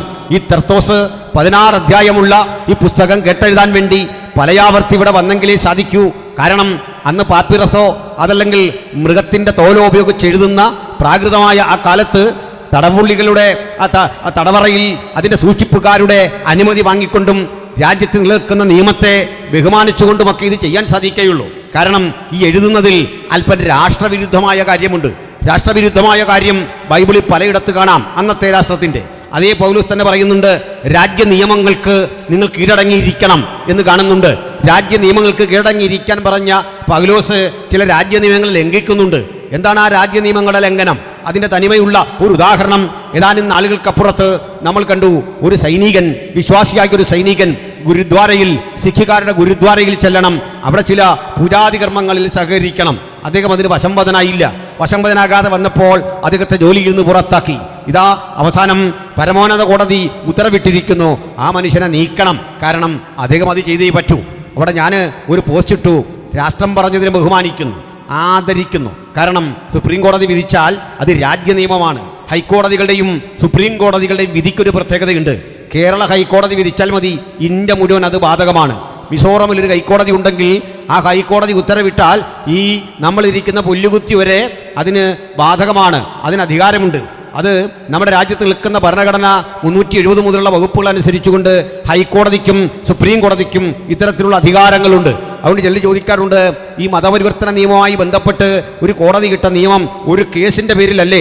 ഒരു കേസിൻ്റെ അല്ല, ഏത് കേസിൻ്റെ പേരിലാണെങ്കിലും ഹൈക്കോടതിയുടെയും സുപ്രീം കോടതിയുടെ നിയമം ഓട്ടോമാറ്റിക്കായിട്ട് ആ ലാൻഡിൻ്റെ റൂളായി മാറും. അങ്ങനെയെങ്കിൽ ഈ ഗുരുദ്വാരയിൽ പോകണം, അവിടെ ചെന്ന് പൂജാതി കർമ്മങ്ങൾ ചെയ്യണം എന്ന നിബന്ധന ഉണ്ടെങ്കിൽ ആ നിയമത്തെ ഞങ്ങൾ ബഹുമാനിക്കുന്നു. ആ നിയമത്തെയും അതിൻ്റെ സംഹിതകളെയും ഒക്കെ ബഹുമാനിക്കുന്നു. ആ ഉത്തരവിട്ട കോടതിയെ ബഹുമാനിക്കുന്നു. പക്ഷേ ഞങ്ങൾക്ക് ലംഘിക്കാതിരിക്കാൻ നിർവാഹമില്ല. അതിൻ്റെ പേരിൽ ജോലി പോകേണ്ടി വരുമ്പോൾ ഒരു വചനം നമ്മളെ ആശ്വസിപ്പിക്കും. സത്യം ചെയ്തിട്ട് ഛേദം വന്നാലും മാറാത്തവൻ. ചിലതരം നഷ്ടങ്ങൾ വരുന്ന ഒരു മാർഗമാണിത്. എന്തൊക്കെയോ ലാഭം നേടാൻ കഴിയുമെന്ന ചിന്തയോടെയും ലാഭം വാഗ്ദാനം ചെയ്തുകൊണ്ടും സുവിശേഷം പ്രസംഗിക്കുന്ന ആളുകളുണ്ട്. ഞങ്ങൾ അരക്കിട്ട് ഉറപ്പിച്ച് പറയുന്നു, അങ്ങനെയല്ല. അനുദിന ജീവിതത്തിന് വേണ്ടതെല്ലാം ദൈവം തരുമെന്നുള്ളൊരു സത്യമാണെങ്കിലും ഭൗതികമായ ചില വാഗ്ദത്തങ്ങളെക്കാൾ അപ്പുറത്ത് സുവിശേഷത്തിന് വേണ്ടി നിവരെ നിൽക്കുന്നവർക്ക് സന്തോഷപൂർവ്വമായി ചില അപമാനങ്ങളെ സഹിക്കാൻ, ചില അപഹാരങ്ങളെ സഹിക്കാനുള്ള വരം കൂടി തരുന്ന ഒരു സംഹിതയാണ് ഈ സുവിശേഷം. ആ ഉറപ്പുള്ളവർക്ക് മാത്രമേ യേശുവിനെ ആത്മാഭിമാനത്തോടെ അനുധാവനം ചെയ്യാൻ സാധിക്കൂ, അനുഗമിക്കാൻ സാധിക്കൂ. അങ്ങനെ നഷ്ടം സഹിക്കേണ്ടി വന്ന ആ മുൻ സൈനികന്, ആ പേര് തന്നെ പറയട്ടെ, നമ്മുടെ രാജ്യം ഇനി എങ്ങോട്ട് പോകുന്നു എന്നുള്ളതിൻ്റെ ചില ദിശാസൂചികയാണ് ഇപ്പോൾ കേൾക്കുന്ന ഇത്തരം ഉത്തരവുകൾ. ഇതാ ധനനായ പൗലോസും നമ്മോട് പറഞ്ഞു, രാജ്യത്തെ ബഹുമാനിക്കണം, ഭരണാധികാരികളെ ബഹുമാനിക്കണം, രാജ്യ നിയമങ്ങളെ ബഹുമാനിക്കണമെന്ന് മാത്രമല്ല അതിന് കീഴടങ്ങിയിരിക്കണം. റെഡിയാണ്. പക്ഷേ അന്ന് റോമിലൊരു നിയമമുണ്ട്. നിങ്ങൾ രണ്ടുപേർ കണ്ട് അഭിവാദ്യമർപ്പിച്ചാൽ, നിങ്ങളൊരു കത്തെഴുതിയാൽ, നിങ്ങളൊരു പ്രസംഗം പറഞ്ഞാൽ അത് തുടങ്ങുന്നതും തീരുന്നതും രാജ്യം ഭരിക്കുന്ന ചക്രവർത്തിയെ പ്രകീർത്തിച്ചുകൊണ്ടായിരിക്കണം. എന്ന് വെച്ചാൽ നമ്മുടെ കർത്താവും രക്ഷിതാവുമായിരിക്കുന്ന റോമാ കൈസറുടെ നാമത്തിൽ നിനക്ക് വന്ദനം എന്ന് പറഞ്ഞുകൊണ്ട് തുടങ്ങണം. ഞങ്ങൾ ഈ രാജ്യത്തെ, ലോകത്തെ ഏത് രാജ്യത്തെയും അവിടുത്തെ ഭരണാധികാരികളെയും ബഹുമാനിക്കുന്നു, ആദരിക്കുന്നു, അംഗീകരിക്കുന്നു. പക്ഷെ ആരാധിക്കാൻ തയ്യാറില്ല. ആ നിശ്ചയദാർഢ്യത്തിന്റെ പേരാണ് സുവിശേഷം. ഒരു രക്ഷകൻ എന്ന് മാത്രം ഉലകത്തോട് എന്നുമെന്നും പറയാൻ വിളിക്കപ്പെട്ട ആ സമൂഹത്തിന്റെ ധാർമ്മികത, ആ ഉത്തരവാദിത്വം ഉയർത്തിപ്പിടിച്ചുകൊണ്ട് ഞാനും നിങ്ങളും വിശ്വസിക്കുന്ന സുവിശേഷത്തിന്റെ തനിമയാർന്ന കലർപ്പില്ലാത്ത ആ സ്വഭാവത്തിന്റെ സവിശേഷത ഉലകത്തോട് വിളിച്ചു പറയാം. മറ്റൊരുവരിലും രക്ഷയില്ല. നാം രക്ഷിക്കപ്പെടുവാൻ ആകാശത്തിന് കീഴിൽ മനുഷ്യരുടെ ഇടയിൽ നൽകപ്പെട്ട ഒരേ ഒരു നാമം നമ്മുടെ കർത്താവായ യേശുക്രിസ്തുവിന്റെ നാമം. ഞാൻ ഉയർത്തപ്പെട്ടാൽ സകലരും എങ്കിലേക്ക് ആകർഷിക്കപ്പെടുമെന്നരുളിയ ധന്യനായ യേശുക്രിസ്തുവിനെ ഉയർത്തുന്നതാണ് സുവിശേഷം. ആ യേശുക്രിസ്തുവിനെ ഉയർത്തുവാൻ കിട്ടുന്ന ഏതൊരു അവസരം, അത് പാട്ടാകട്ടെ, പ്രസംഗമാകട്ടെ, ലഘുലേഖ വിതരണമാകട്ടെ, ജീവിതത്തിന്റെ ഏത് ഘട്ടത്തിലും എനിക്ക് യേശുവിനെ ഉയർത്തണം, എനിക്ക് യേശുവിനെ പ്രകീർത്തിക്കണം. ആ യേശുവിനെ പ്രകീർത്തിക്കുവാൻ നിയോഗിതരായിരിക്കുന്ന നമ്മളെ സംബന്ധിച്ചിടത്തോളം കൈസറെ ബഹുമാനിക്കും, ഭരണകൂടത്തെ ബഹുമാനിക്കും, വേണ്ടി വന്നാൽ കൈസർക്ക് വേണ്ടിയും മരിക്കാൻ തയ്യാറുള്ള ഒരു ജനതയാണ് നമ്മൾ രാജ്യസ്നേഹികളാണ്. ഈ രാജ്യത്തിന് വേണ്ടി മരിക്കാനും തയ്യാറുള്ളവരാ. ബാക്കി ഇതെല്ലാം ബഹുമാനിക്കുമ്പോഴും ഒരു കാര്യം പറയാം, ആരാധനക്ക് യോഗ്യൻ ഒരുവൻ മാത്രം. ഈ കരങ്ങൾ, ഈ ഹൃദയം, ഈ മനസ്സ് ആരാധന രൂപേണ മുഴങ്കാലികൾ മടങ്ങുമെങ്കിൽ അത് ഒരുവന്റെ മുമ്പിൽ മാത്രം, പ്രപഞ്ച സിട്ടാവിന്റെ, ഉലകനാഥന്റെ, സകലത്തിനും കാരണഭൂതനായ ആ ദൈവമുമ്പാകെ മാത്രം മുഴങ്ങുന്ന മടങ്കാലികളാണ് ഇത് എന്ന ചിന്തയോടുകൂടി നമുക്കിന്നും ആ ദൈവസന്നിധിയിൽ ആരാധന പുരസരം കടന്നു വരാം. അതുകൊണ്ട് അത് ചില നഷ്ടങ്ങളുണ്ടെങ്കിലും അതൊന്നും വലിയ നഷ്ടമൊന്നുമല്ല എന്ന് ജീവിതം കൊണ്ട് മനസ്സിലാകും. ഹല്ലേലൂയ. കർത്താവിനെ അറിഞ്ഞതിൻ്റെ പേരിൽ ചില നഷ്ടങ്ങളൊക്കെ ജീവിതത്തിൽ വരാം. ആ നഷ്ടങ്ങളൊന്നും ഗൗരവമായിട്ട് എടുക്കണ്ട. ആ വിഷയത്തിലൊക്കെ വരുന്നത് റോമിൽ അങ്ങനെ നിയമം നിലനിൽക്കുന്ന കാലത്ത് റോമാലേഖനമല്ല സകല ലേഖനം എഴുതുമ്പോൾ ഇങ്ങനെ ചെയ്യണം. പൗലോസ് ഇങ്ങനെ ചെയ്തോ? അപ്പോസ്തലന്മാർ ആരെങ്കിലും ചെയ്തോ? അതിൻ്റെ അർത്ഥം എന്താ? ചിലതരം നിയമങ്ങൾക്ക് ഞങ്ങൾ വഴങ്ങില്ല, സാധിക്കില്ല. അത് ധിക്കാരമൊന്നുമല്ല, അത് നമ്മൾ പണ്ടേ തുടങ്ങിയതാണ്. നെബൂഖദ്നേസർ രാജാവേ ഇക്കാര്യത്തിൽ കോംപ്രമൈസ് ഇല്ല. അപ്പോഴും ഞങ്ങൾ വിളിക്കുന്ന തിരുമനസ്സേ എന്നാണ്, അല്ലേ? തിരുമനസ്സേ, അങ്ങനെ വിളിക്കൂ. ആദരിക്കും, ബഹുമാനിക്കും, ഒരു തടസ്സവും ഇല്ല. പക്ഷേ ഞങ്ങൾ വഴങ്ങാത്ത ചില കാര്യമുണ്ട്. ഈ കാര്യത്തിൽ പ്രതിവാദത്തിനൊന്നും ഞങ്ങൾ നിൽക്കുന്നില്ല. ഒറ്റ കാര്യം, ഞങ്ങളെ സൃഷ്ടിക്കുക, ഞങ്ങളെ നിയമിച്ചാക്കിയ ഒരു ദൈവം രക്ഷിച്ചാലും രക്ഷിച്ചില്ലെങ്കിലും. നമ്മൾ ചിലരൊക്കെ തിരുത്തിയിട്ട് പറയാറുണ്ട്, രക്ഷിച്ചാലേ നിൽക്കൂ, യഹോവ റാഫ. അങ്ങനെയാണെങ്കിൽ നമുക്ക് നോക്കാതെ നമ്മളൊക്കെ പാടുന്നു കേട്ടോ. പാട്ടുകാരെ പറ്റിയല്ലോ കേട്ടോ, അവരല്ലല്ലോ പാട്ടെഴുതുന്നല്ലേ. അങ്ങനെയാണെങ്കിൽ ഞാൻ നിൽക്കും, അല്ലെ ഞാൻ എൻ്റെ വഴിക്ക് പോകുന്ന. അങ്ങനെയല്ല, രക്ഷിച്ചാലും രക്ഷിച്ചില്ലെങ്കിലും. ഈ നിശ്ചയദാർഢ്യം എത്ര നിയമക്കൾക്കുണ്ട്. രോഗശാന്തി കിട്ടിയാലും ഇല്ലെങ്കിലും, കടഭാരം മാറിയാലും ഇല്ലെങ്കിലും, കഷ്ടപ്പാട് മാറിയാലും ഇല്ലെങ്കിലും, ജീവിതത്തിൽ എന്തെല്ലാം പ്രശ്നങ്ങൾ ഉണ്ടായാലും ഇല്ലെങ്കിലും, ഞങ്ങളെ രക്ഷിച്ച ഒരു ദൈവമുണ്ടെന്ന ചിന്തയിൽ അവനെ മാത്രമേ ഞങ്ങൾ ആരാധിക്കൂ. അവിടുത്തെ മുമ്പാകെ മാത്രമേ മുഴങ്കാലുകൾ മടങ്ങൂ. ഈ വലിയ ബോധം, ഈ വലിയ ഉത്തരവാദിത്വം നമ്മുടെ എല്ലാം ഉള്ളിൽ ജനിക്കണം. Praise the Lord, hallelujah. അപ്പോൾ ഈ ലേഖനമൊക്കെ തുടങ്ങുമ്പോൾ ഇത് വന്നിരുന്ന ഇത്തർത്തോസ് പകർത്തി എഴുതുന്നത് ഇതിങ്ങോട്ട് കേൾക്കുമ്പോൾ പൗലോസിന് ഇങ്ങനെ പറഞ്ഞു വിട്ടാൽ മതി. നമ്മൾ അത് ഓർക്കണം. എപ്പോഴും നമ്മൾ ശ്രദ്ധിച്ചിട്ടുണ്ടോ? ഈ പൗലോസ് അവിടെ കിടന്നങ്ങ് ആജ്ഞയാണ്, നീ അത് അവിടെ കൊണ്ടു കൊടുക്കണം, ലവോദിക്കയിലേക്ക് പോകണം. ഇത് കഴിയുമ്പോൾ നമ്മൾ ചോദിക്കുക, അച്ഛാ ഇതൊക്കെ ശരിയാ? കഴിഞ്ഞ ആഴ്ച ഞാൻ പോയതിൻ്റെ ആ കടം തീർന്നിട്ടില്ല. പായ്ക്കപ്പലിൽ കാറ്റിൻ്റെ ഗതി അനുസരിച്ച് പോകണം. കപ്പൽ പോകുന്ന വഴിക്ക് ആരും കാണാതെ വേണം പോകാൻ. ഇതെല്ലാം കൊണ്ടു കൊടുക്കണം. കെട്ടുകണക്കിനാ ഈ സാധനം കൊണ്ട് പോകണ്ട. 16 അധ്യായമുള്ള റോമാലേഖനം ചുമ്മിക്കൊണ്ട് ഇതിങ്ങനെയുള്ള പുസ്തകങ്ങൾ കൊണ്ട് അടുത്തടുത്ത് കൊടുക്കണം. അപ്പോൾ ആ കിടക്കുന്ന സ്ഥലം ഹെഡ് ക്വാർട്ടറും സെൻറ്ററും എല്ലാമായി ജയിലിൽ കിടന്നുകൊണ്ട് ഈ ലോകത്തെ ഇങ്ങനെ ചലിപ്പിച്ച മഹാരഥൻ്റെ പേരാ പൗലോസ്. സ്തോത്രം. ഇന്ന് കാണുന്ന അളവിലേക്ക് ആ പൗലോസ് എന്ന മനുഷ്യൻ ആ ജയിലറക്കിടെ അകത്ത് കിടന്ന് പ്രാപിച്ച വചനത്തിൻ്റെ ശക്തി എത്ര ശ്രേഷ്ഠമാണെന്നുള്ള തെളിവാ. എത്ര കോടാനുകൂടി വർഷങ്ങൾ ഈ ഭൂമി നിന്നാലും, ക്രൈസ്തവ സഭ ഇങ്ങനെ നിന്നാലും അങ്ങനെ നിൽക്കില്ല. ഞാനൊരു ഭാവന പറഞ്ഞതാ. ആ വരാനിരിക്കുന്ന ജനതയെ മുഴുവൻ ചലിപ്പിക്കാൻ വേണ്ട ഊർജം ആ ജയിലിൽ കിടന്ന് പ്രാപിച്ച ദൈവവൃത്തനിൽ വ്യാപരിച്ച അതേ ആത്മാവ്, അതേ ശക്തിയോടെ, അതേ കൃപയോടെ ഇന്ന് രാത്രി നമ്മളിലും ഉണ്ടെങ്കിൽ ഒരു കാര്യം ഉറപ്പാണ്, ഇനി വരുന്ന കാലം നിരാശയുടേതല്ല, ഇനി വരുന്ന കാലം വേദനയുടേതല്ല, ഇനി വരുന്ന കാലം ആവേശഭരിതമായി തൻ്റെ മക്കൾക്ക് പ്രവർത്തിക്കാനുള്ള കാലമാ. സുവിശേഷം വേഗത്തിൽ അറിയിക്കാനുള്ള പ്രതിജ്ഞാബദ്ധതയുടെ കാലമാ. ആ ഉത്തരവാദിത്വ ബോധത്തോടെ നമുക്ക് കർമ്മനിരതരാകാം. സ്തോത്രം. അപ്പോൾ പൗലോസ് പറയുന്നത് എങ്ങനെ? നമ്മുടെ കർത്താവും രക്ഷിതാവുമായ യേശുക്രിസ്തുവിൻ്റെ നാമത്തിൽ. ഹല്ലേലൂയ. ഞാൻ മനസ്സിലാക്കി നമ്മുടെ ആളുകൾക്ക് ഈ അനുഗ്രഹം പലതും കിട്ടാതെ പോകുന്നതിൻ്റെ ഒരു കാരണം ഈ ആശീർവാദം കേൾക്കാൻ നിൽക്കത്തുമില്ല, അഥവാ കേട്ടാൽ ഗൗരവത്തിലെടുക്കത്തുമില്ല. അന്നേരം മിക്കവാറും ആളുകൾ ഈ ബാഗ് ഉണ്ടെങ്കിലും ഒരു പ്ലാസ്റ്റിക് കവറൂടെ കൊണ്ടേ വരുള്ളൂ. ആ പ്ലാസ്റ്റിക് കവറിട്ട് തിരിച്ചാകപ്പാടെ ഒരു വല്ലാത്ത സൗണ്ടും ഒരു ഒറ്റ ഓട്ടമാണ്. പ്രാണൻ പോകുന്ന കാര്യം. അന്ന് ഈ ആശീർവാദം പൗലോസ് പറയുന്നത് ഭരണകൂടം കേട്ടാൽ തലയങ്ങ് വെട്ടിക്കളയും. ഇത് പകർത്തി എഴുതിയ തെർത്തോസിന് കിട്ടും വേറെ ശിക്ഷ. ഭയങ്കര കുറ്റമായത്. കാരണം രാജ്യത്തൊരു ദൈവമേ ഉള്ളൂ. കാണപ്പെട്ട ദൈവം ആരാണ്? ആ കൈസറാണ്. കൈസറെ മാറ്റിക്കൊണ്ട് തലസ്ഥാനത്ത് യേശുവിനെ പ്രതിഷ്ഠിച്ച് വച്ചിരിക്കുന്ന രാജ്യവിരുദ്ധത വേണമെങ്കിൽ റിപ്പോർട്ട് ചെയ്യാം. അങ്ങനെ പ്രാണം കൊടുത്ത് പ്രാപിച്ചതൊന്നും നമ്മൾ വെറുതെ കളയാൻ പാടില്ല. ഹല്ലേലൂയ, സ്തോത്രം.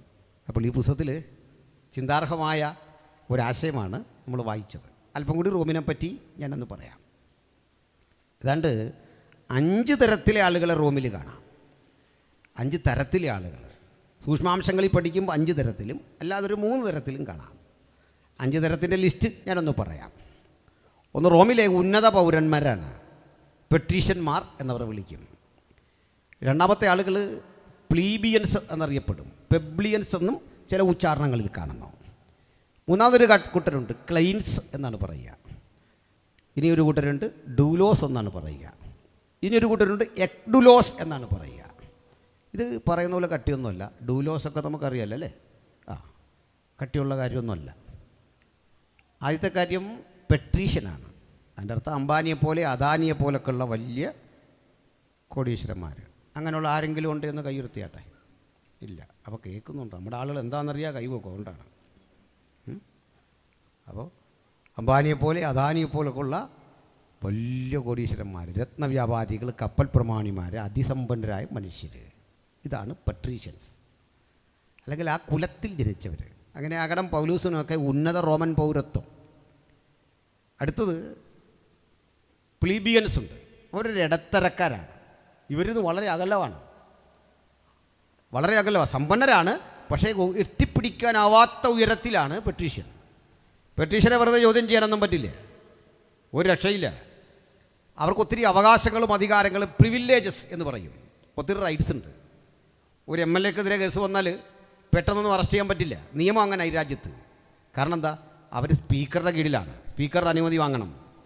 കാരണം നിയമനിർമ്മാണ സഭയിൽ ഉള്ള ആളാണ് അദ്ദേഹം. അതുകൊണ്ടാണ് നമ്മൾ പറയില്ലേ, കളക്ടറുമൊക്കെ MLA ക്ക് താഴെയാണ്. അതിൻ്റെ കാരണം എന്താ? നിയമം വ്യാഖ്യാനിക്കുന്ന ആളുകളാണ് നിങ്ങളെങ്കിൽ, നടപ്പിലാക്കുന്ന ആളുകളാണ് നിങ്ങളെങ്കിൽ, നമ്മുടെ പ്രതിനിധിയാണ് ആ പോയി നിൽക്കുന്നത്. നമ്മൾ പറയില്ലേ, ഒരു രാഷ്ട്രീയക്കാരൻ പറഞ്ഞപ്പോൾ എന്തിനാ ഈ SI കേൾക്കുന്നത്, പോലീസ് കേൾക്കുന്നത്? ആൾ രാഷ്ട്രീയക്കാരനാണ് അധികാരം. കാരണം ജനാധിപത്യ രാജ്യത്ത് നമ്മൾ വോട്ട് ചെയ്ത് വിട്ട ആളിനാണ് SIയേക്കാൾ പവർ. നമ്മുടെ ശബ്ദം അത്. മെമ്പറെന്ന് പറഞ്ഞാൽ നമ്മുടെ ശബ്ദമാണ്. ഈ 10,000 പേരുടെ ശബ്ദം ക്രോഡീകരിച്ചൊരുത്തൻ ചെന്ന് നമുക്ക് വേണ്ടി വാദിക്കുക. നമ്മൾ ഇത്രയും പേരുണ്ട്, നമ്മളാ ശമ്പളം കൊടുക്കുന്നത്. അതുകൊണ്ടാണ് അധികാരത്തോട് അവർ ഇടപെടുന്നത്. അങ്ങനെയാണ് എൻ്റെ വ്യാഖ്യാനം. തോറ്റുപോയാൽ തന്നെയുണ്ട് അവർക്ക് ചില അധികാരങ്ങൾ, സാമൂഹ്യമായ ചില നോംസ് ഉണ്ട്. ഇത് പെട്ടീഷന്മാർക്ക് അതിൽ കൂടുതലാണ്. വെറുതെ ചോദ്യം ചെയ്യാനൊന്നും പറ്റില്ല. അതുകൊണ്ടാണ് ഒരു റോമാ പൗരനെ വിചാരണ കൂടാതെ ശിക്ഷിക്കുന്നത് വിഹിതമോ അടിക്കുന്ന വിഹിതമോ എന്ന ഒറ്റ ചോദ്യത്തിൻ്റെ മുമ്പിൽ അവർ ഭയന്നു പോകുകയാണ്. പ്രത്യാഘാതം വളരെ വലുതാണ്. അപ്പോൾ ഒന്ന് പെട്രീഷ്യനാണെങ്കിൽ, 2 പ്ലിബിയന്മാരാണ്. ഇവർ വന്ന് പാർക്കുന്ന ആളുകളാണ്, വന്ന് പാർക്കുകയോ ഒക്കെ ചെയ്യുന്ന ആളുകളാണ്.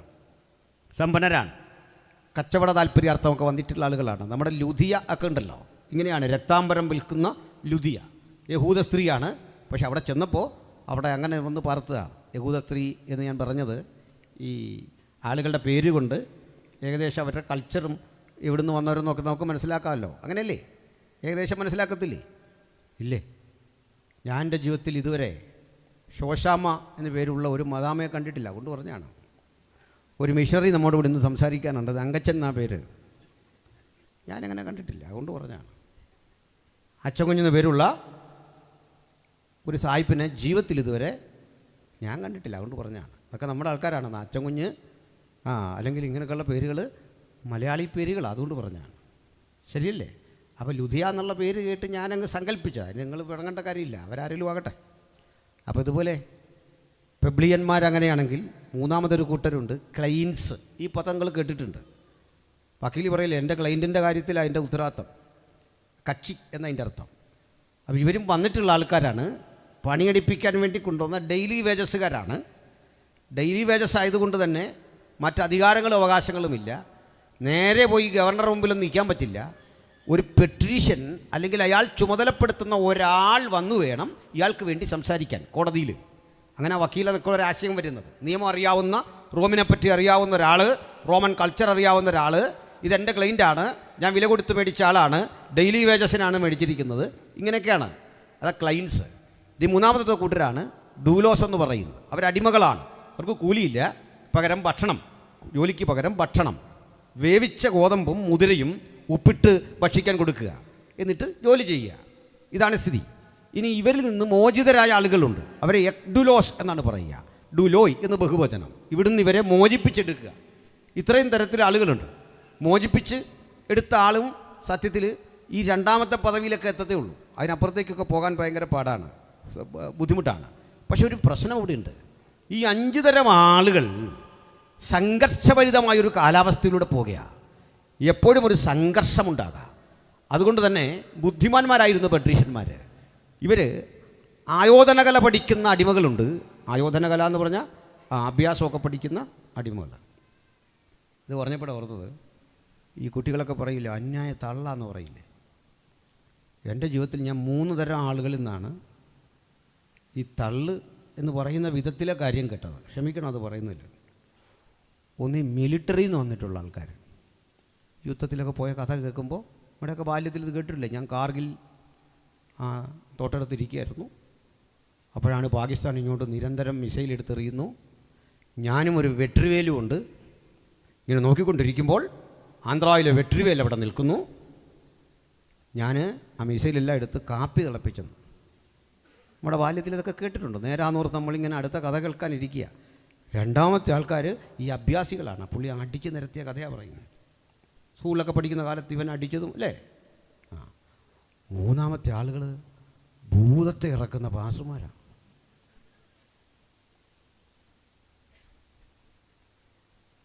ഏഴ് ദിവസം കേരളത്തിലെ കെടികെട്ടിയ പോലെ പ്രവാചകന്മാരിവിടെ വന്നു, ഭൂതം പോയില്ല.